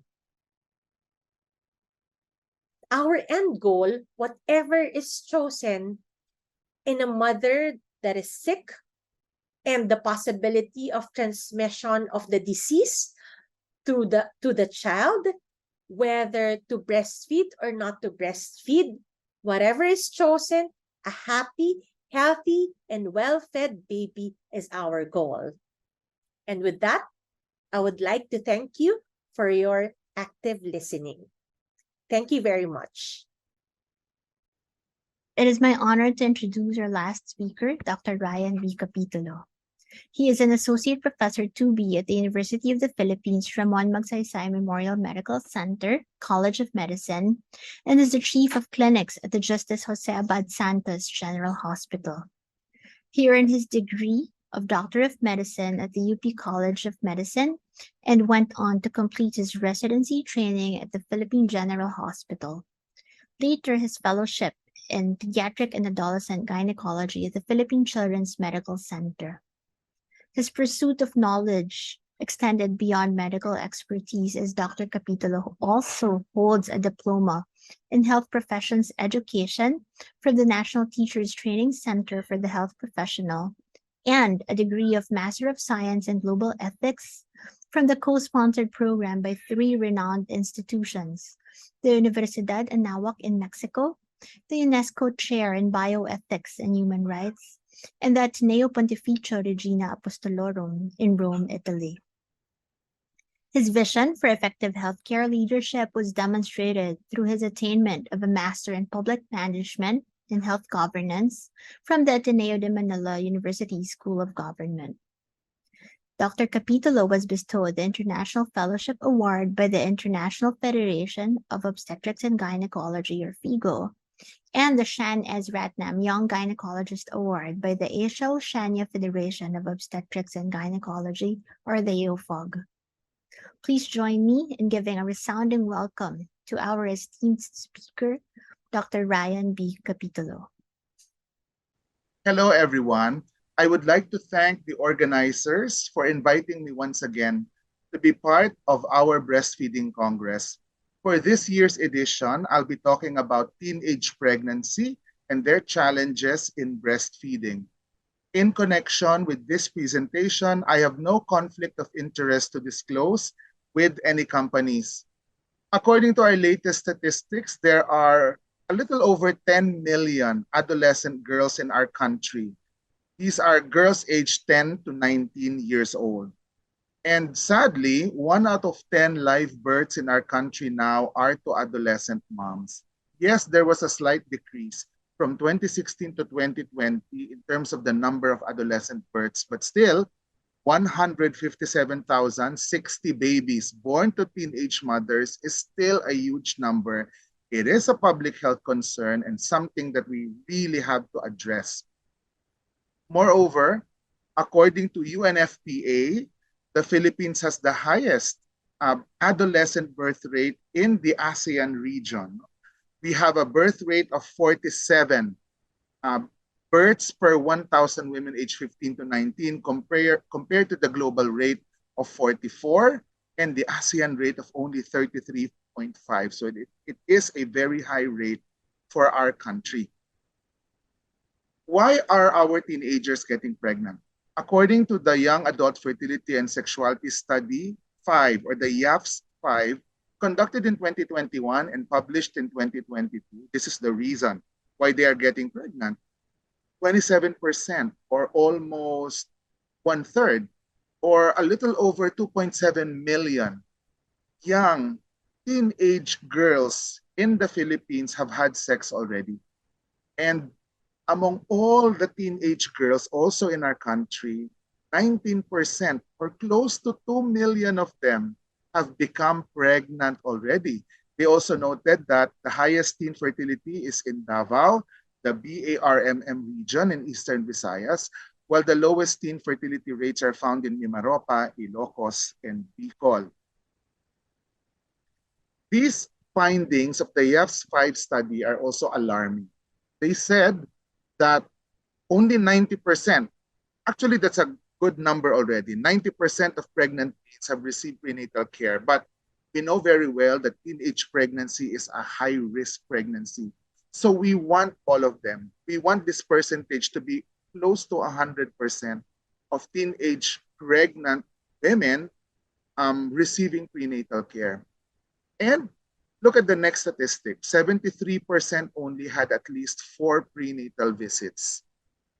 We want to look for those 27% who had inadequate prenatal visits because, as I said, teenage pregnancy is a high-risk pregnancy and they should be going to a level 2 or 3 hospital facility, and they should be taken care of by obstetricians when they are pregnant.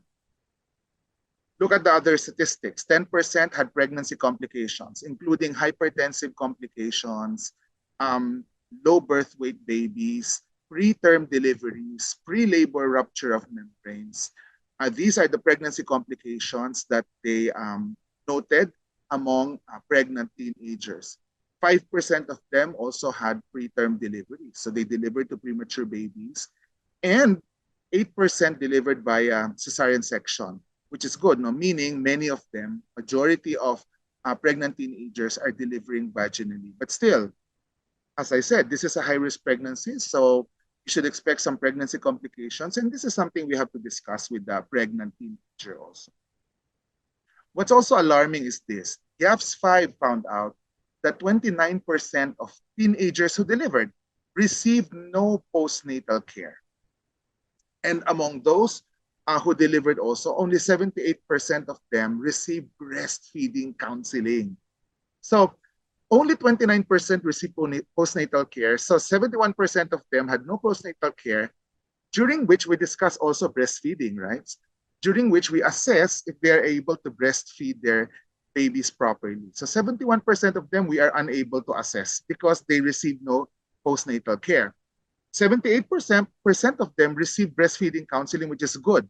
So maybe during immediately postpartum, they were given some counseling, or perhaps the counseling was given during their prenatal checkups. But still, we are losing so many teenagers during postnatal care. So this is something that we also have to address. 67% of them receive baby care counseling, and we know that they are inadequately trained, or they have poor knowledge with regards to taking care of their babies. So this should have been close to 100%, right? And 71% of them, of those who delivered, received family planning counseling. Again, this should approach 100% because we don't want them to be getting pregnant again. Okay. Now, based on a number of studies that I found, these are the challenges, no, in breastfeeding among teen mothers. And these statistics are also very alarming. Many of the studies I reviewed mentioned that less than 60% of teen mothers initiated breastfeeding. So a little over 40%, close to half of them, teenagers giving birth, do not initiate breastfeeding at all. So this is something that we really have to address. This is a challenge for us among teenage mothers. And look, among all the teenage mothers, only less than 20% had exclusive breastfeeding. Only less than 20%, meaning a great majority of them, more than 80% of them, did not practice exclusive breastfeeding. And among those who practice exclusive breastfeeding, the average is only 1.3 months. And we want mothers to exclusively breastfeed for 6 months, right? It is also interesting to note that the incidence of sudden infant death syndrome, or SIDS, is higher in infants of teen mothers, and we know that breastfeeding decreases or lowers the risk of sudden infant death syndrome among the infants, among neonates. So this is something also that we have to address, that we have to emphasize to teenage mothers, because if we want to lower the incidence of SIDS, for example, and other comorbidities that can develop, they should be exclusively breastfeeding. So what are the reasons why there is poor breastfeeding initiation and poor rates of exclusive breastfeeding among teenage mothers? Well, again, many meta-analyses and systematic review studies mentioned the following as the reasons why. Limited breastfeeding knowledge. They have limited knowledge from school, limited knowledge during their prenatal or intrapartum course or postnatal care follow-up. Second would be the physical demands and discomfort of breastfeeding. Since they are not prepared, since they are not assisted properly, since they are not properly equipped and empowered to breastfeed, no, they easily give up with the physical demands and discomfort of breastfeeding. Many adults experience the physical demands and discomfort of breastfeeding, and many of them also give up. So we can expect teenagers to be less tolerant of this discomfort, right? Third reason is the emotional concerns and frustrations that they develop, that teenagers develop as a result of the difficulties of breastfeeding. So that would also be a reason why they would quit breastfeeding. Fourth is social stigma. When they feel that they are being judged in public when they breastfeed because they're still young and they're breastfeeding, exposing their breasts in public, and because they have to return to school already. That's why they stop breastfeeding. So these are the things, the reasons why we experience challenges in breastfeeding among teen mothers, and these are the reasons that we have to address if we want to encourage them to breastfeed, if we want them to be successful in exclusive breastfeeding. So these are the interventions recommended by numerous meta-analysis and review studies in order to improve the breastfeeding rates among teen mothers. So we can intervene during the antepartum, intrapartum, and postpartum care. And we should consider and emphasize to all teenagers that their pregnancy is high risk. So meaning during the antenatal care, no, we emphasize to them that they really have to come back at the designated schedule. We request for many laboratories. We monitor the growth of their babies. We monitor the size of their abdomen. We monitor their weight. We advise them on proper nutrition, etc. And during the antepartum care, we should already introduce to them the concept of breastfeeding, the demands of breastfeeding, the different techniques, the different solutions to the problems encountered during breastfeeding. So even during the prenatal care, we should already teach our teenage pregnant patients on breastfeeding. That's very important because number one reason is lack of breastfeeding knowledge. So we will be seeing them a minimum of 10 times during the prenatal care. So we already have to emphasize to them the importance and everything that they have to prepare and do in order to have successful breastfeeding. During intrapartum care, we are all required to practice essential intrapartum newborn care, right? Or EINC, or the Unang Yakap program. So even during the antepartum care, we should already tell them about the EINC, and we should practice that when they deliver. As I said, many of the teenagers deliver vaginally, so we can really properly implement, and they can really participate in our implementation of the Unang Yakap. And we should ensure, during postpartum care, we should ensure that it is emphasized to teenagers the importance of postpartum follow-up. So we have to see them a week after discharge, 2 weeks after discharge, and 4 to 6 weeks after discharge. And during that time, we should also be teaching them, asking them about their breastfeeding experience, and we should be ready to assist them. So we have so many points of intervention during the entire pregnancy and after delivery to be really teaching and training the teenagers on the proper skills of breastfeeding. Okay, it has also been found out that peer counseling and support groups are very successful in encouraging teenagers to exclusively breastfeed. So our hospitals are supposed to be mother-baby friendly hospitals, so we should be practicing this. We should be referring our patients to a support group within our hospital or even online or even outside of the hospital, because it's already been proven that this is successful in encouraging teenage moms to breastfeed. And another important intervention would be we should be implementing better school interventions. This is something that I discovered when I was preparing this lecture. And this is something I think that we did not focus on, or we did not realize before that we should be focusing on better school interventions, because these teenage moms would still be in high school. These teenagers would be 10 years old to 19 years old, right? And they are grade 5 to grade 12 students. So they are still in middle school and high school in the K to 12 program. So we should have better school interventions, specifically in the private and public high schools. Okay, which led me to research on what the Department of Education is doing about this.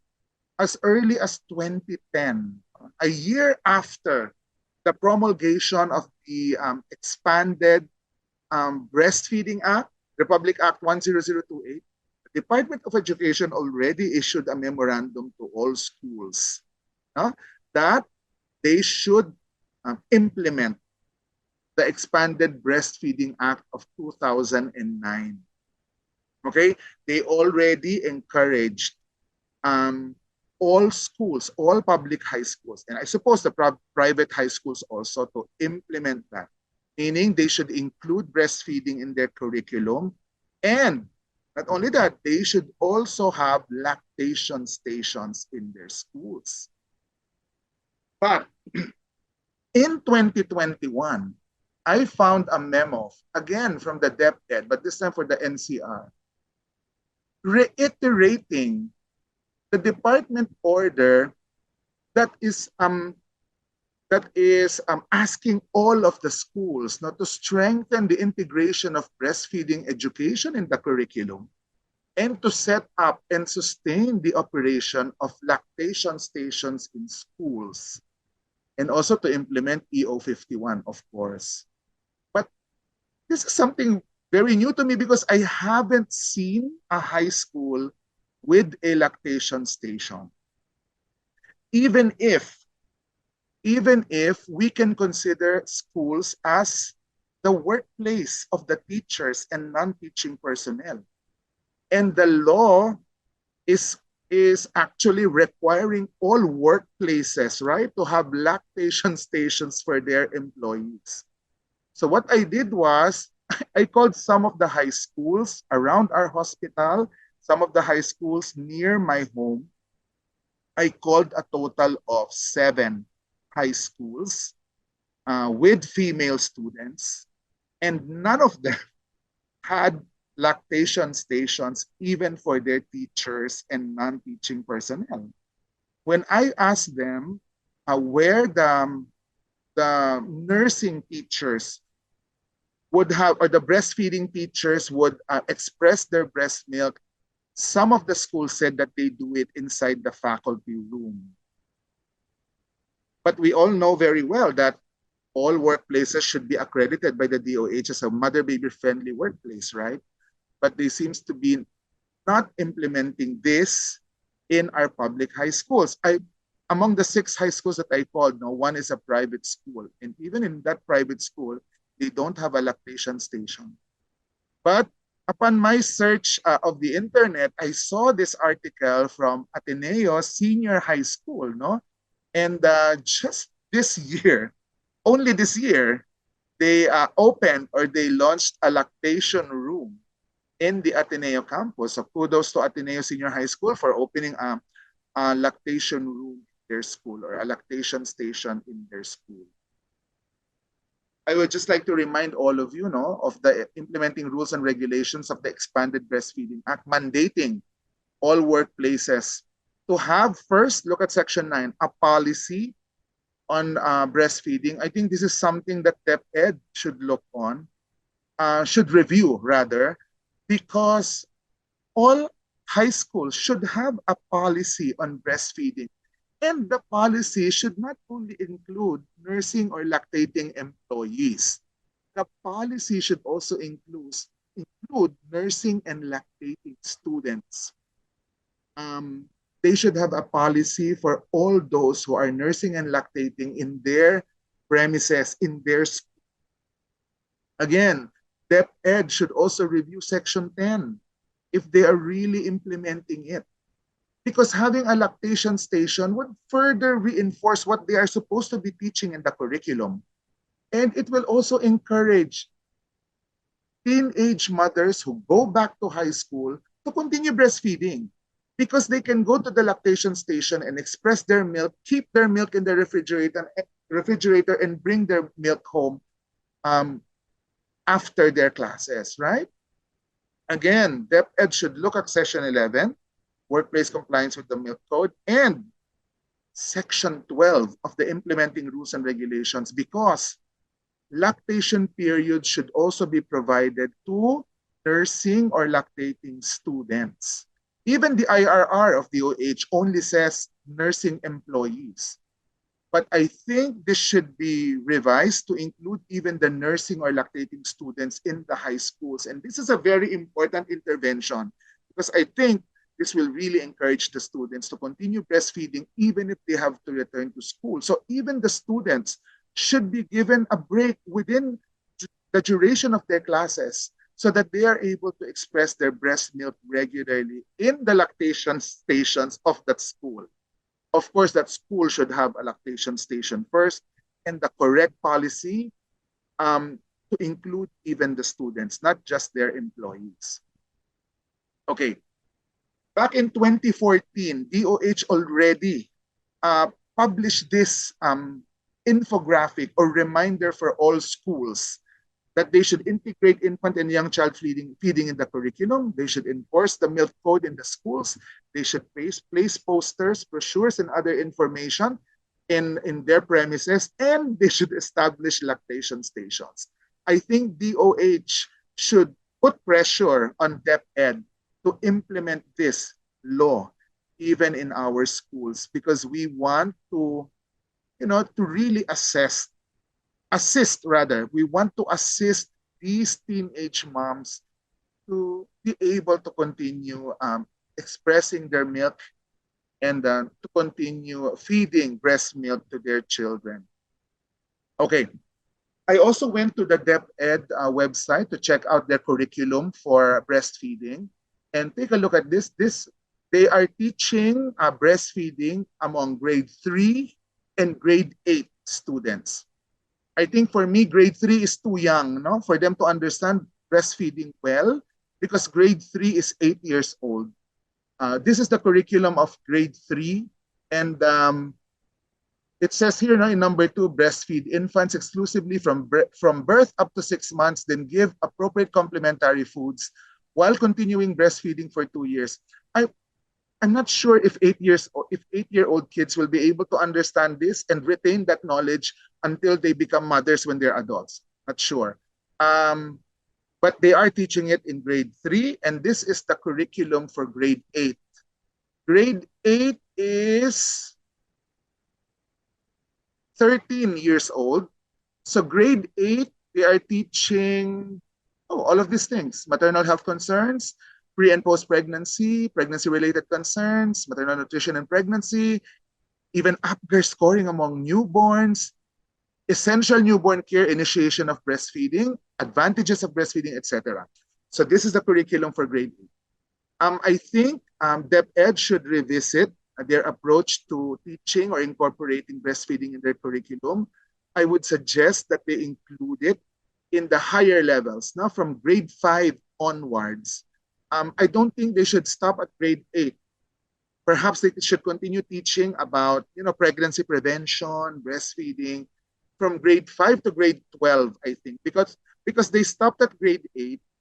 So there are no more discussions of breastfeeding for grades 9, 10, 11, and 12, the older adolescents. So I think DepEd should be including that also even among the higher grades from grades 9 to 12. Okay.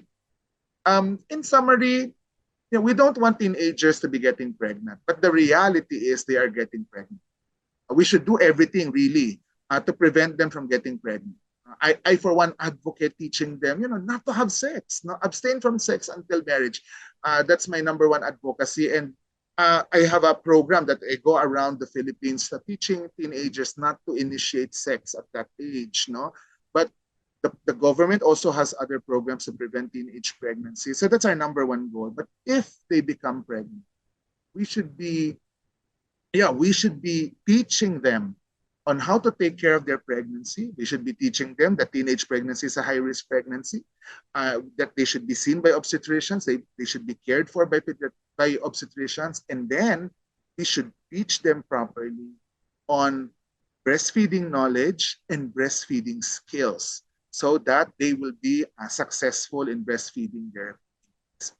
Thank you very much again. Congratulations to the organizers. Our speakers, Doctors Domingo, Cagayan, Jose Velasco, Aaron Capitulo, for such outstanding presentations. In the interest of time, we will defer the interactive question and answer segment. We will have the speakers answer your inquiries through the chat box. So we'd like to award the Certificate of Appreciation to our speakers. It reads the Philippine Pediatric Society, the Philippine Obstetrical and Gynecological Society, and the University of the Philippines Philippine General Hospital award the Certificate of Appreciation to Dr. Manila E. Domingo, Dr. Maria Stephanie Faye S. Cagayan, Dr. Stella Marie Legaspi Jose, Dr. Sally Jane Velasco Aro, and Dr. Ryan B. Capitulo, in grateful recognition for their invaluable contribution as speakers for the 10th Philippine Breastfeeding Congress entitled Roadmap to Breastfeeding Success, Creating Systems for Lactation Support, held on August 10 to 11, 2023. Signed, Dr. Aurora Gloria Libadia, Chair, Executive Committee of the Breastfeeding Congress, Stella Marie L. Jose, Co-Chair of the Executive Committee, Dr. Resty Maria M. Bautista, Chair, Scientific Committee, Dr. Marisa B. Lacban, President of the Child Foundation of the Department of Pediatrics, Dr. Lourdes B. Capito, the President of the Foundation of Reproductive Care, Department of Obstetrics and Gynecology, Dr. Teresa Maria T. Ribano, Chair of the Breastfeeding Committee of the Philippine Pediatric Society, Dr. Florentina U.T., President of the Philippine Pediatric Society, and Dr. Efren J. Domingo, President of the Philippine Obstetrical and Gynecological Society.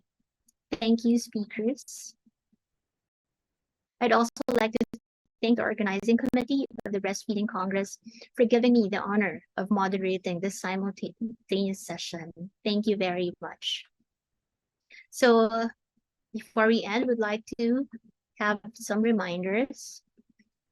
Okay, I would like to remind everyone to answer the post-test and evaluation forms. You may access them by clicking on the tab, which will be available by the end of the session. Now, for those paying delegates who are listening through the YouTube channel, the link to the post-test and evaluation forms will be sent to your email. Lastly, the link to the breastfeeding handbook will now be closed. The version with higher resolution images will be sent individually to the emails of the paying delegates. Thank you for your understanding. You may also visit the virtual booths of our sponsors for the 10th Breastfeeding Congress at the virtual exhibit hall. So as we come to the end of this enlightening and very productive Breastfeeding Congress, I'd like to extend my heartfelt gratitude to each and every one of you for having stayed with us for the past 2 days. We've had the privilege of listening to some of the most brilliant minds in the field of breastfeeding medicine. I hope that we continue to spread awareness on the benefits and importance of breastfeeding and continue to support advocacies that promote breastfeeding. So to formally close this session, we have with us one of the most prominent experts in women's health. She is the past president of the Philippine Obstetrical and Gynecological Society, the Philippine Society for the Study of Trophoblastic Diseases, the Philippine Society for Responsible Parenthood, and the Philippine Society of Climacteric Medicine. She is currently the chair of the Committee for the Ethical Aspects of Human Reproduction and Women's Health of the International Federation of Obstetrics and Gynecology, or FIGO. She is a pioneer in the training of healthcare workers on subdermal contraceptive implants, with the focus on geographically isolated and disadvantaged areas. In 2022, she was recognized internationally by the FIGO as one of the heroines of health, an award that celebrates the achievements and leadership of women in health. And just last month, she was also the recipient of the 2023 FIGO Women's Awards that recognize female obstetricians and gynecologists who, throughout their careers, have advanced the health of women and girls from around the world. So, ladies and gentlemen, to officially conclude the simultaneous session number 3 of the 2023 Breastfeeding Congress, here's Dr. Lourdes Blanco Capito. Today, we heard a very interesting lecture on promoting postpartum wellness from Dr. Maynila Domingo and Dr. Maria Stephanie Cagayan. We must remember that the mother-baby dyad is an important unit, and the health of the mother has a great impact on the health of the baby. And then from Doctors Stella Marie Legazpi Jose and Sally Jane Velasco Aro, the discussion focused on breastfeeding in the context of maternal infections. We are now assured that infections such as tuberculosis, hepatitis B, varicella zoster, COVID-19, and HIV/AIDS are not deterrents to breastfeeding. Additionally, medicines such as anti-TB drugs and antiretroviral drugs for HIV/AIDS and vaccination can obviate the risk of maternal-to-child transmission of these diseases.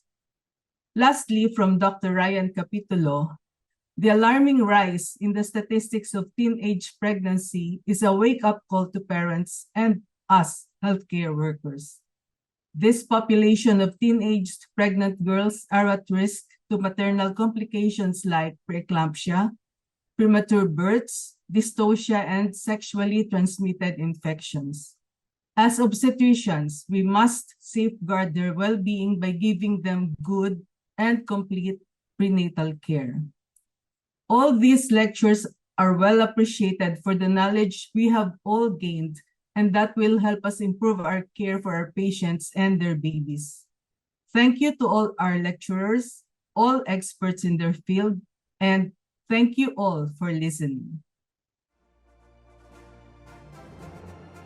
And this officially ends the 10th Breastfeeding Congress, reminding everyone that the post-test and evaluation form are now accessible. Good evening and see you again next year.